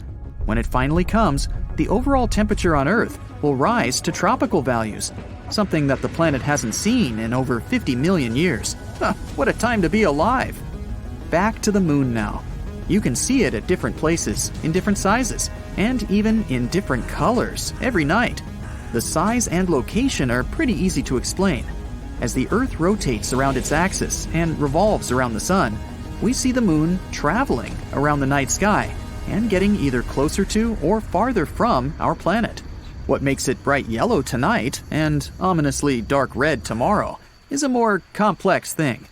The natural color of the moon, as seen from outside the Earth's atmosphere, is brownish gray. From the surface of our planet, though, it may vary a lot.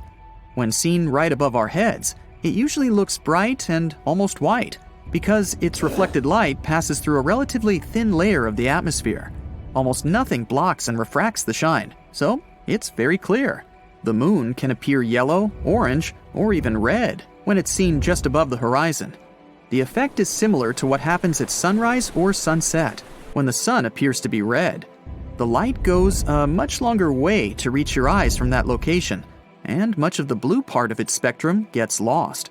This turns the color of the light into a much warmer variety.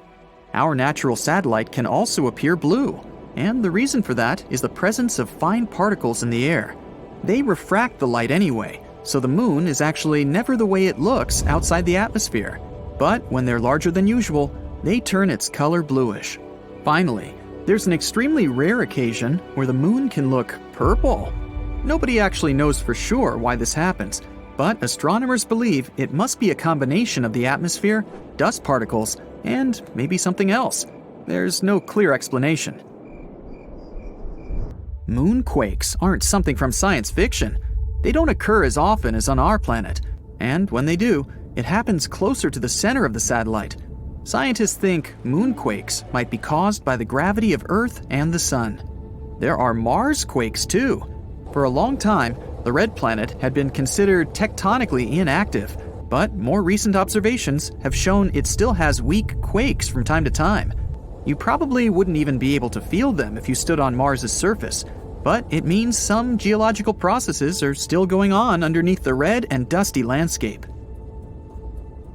There's no dark side to the moon. Our satellite is tidally locked with Earth, meaning it's always turned to us with one side, while the other always looks away. The sun is much farther from us than the moon, and we're both turning round and round, warming and lighting this side and that in turn.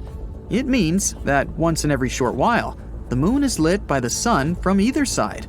It's just that we can't see it from where we are. Each year, the moon is moving away from Earth because of the interaction between the moon's gravitational force and our oceans. It moves around 1.5 inches away each year, which means in 600 million years, it will be 14,600 miles further from Earth than it is now. The number isn't accidental. That's the time when total solar eclipses will stop happening. There is water on the moon. Not puddles or lakes, but grains of water ice exist in permanently shadowed parts near the moon's poles. Scientists think water got on the moon a long time ago, during a period when both the moon and Earth were constantly struck by asteroids and comets. Those contain water ice. This process may have even helped us get our own lakes and oceans, not just the moon's icy water. Newer research says the moon's interior already had water, and it went to the surface during volcanic activity. The same might have happened on our planet too. For those of you who think the Earth only has one moon, there are 2 more asteroids locked into co-orbital orbits with our planet. The first one doesn't really circle around the Earth, but has some sort of a synchronized orbit with the planet. That's why it looks like it's following the Earth in a stable orbit, while in reality, it has its own specific path around the Sun. The other one follows a horseshoe orbit around our planet. Its specific path brings this asteroid closer to us every 95 years. The moon has its own time zone called Lunar Standard Time. Time is different on the moon, so a year there is divided into 12 days, considering each is as long as our month. Days got names after astronauts who walked on the moon. The moon calendar starts the moment Neil Armstrong stepped onto the moon in 1969. The crust of the moon is not equally thick in all its parts. The average thickness is about 31 miles, but there are much thinner and much thicker areas. This is sometimes due to craters found all across its surface, and there are also big hollow tubes underneath. A lunar orbiter found one such tube several years ago, and it's pretty enormous. Although the tube's shape is irregular, it could swallow an entire football field. Scientists are still unsure what they could find in its depths. It could be a tunnel system, or some geological wonder in there. The most popular explanation of this thing is that it's a lava tube, the likes of which can be found on Earth too. When a lava flow cools, it gets a hard crust, which later thickens and creates a roof over that same lava. It continues to flow, but when it stops, the channel can drain, which results in an empty tube.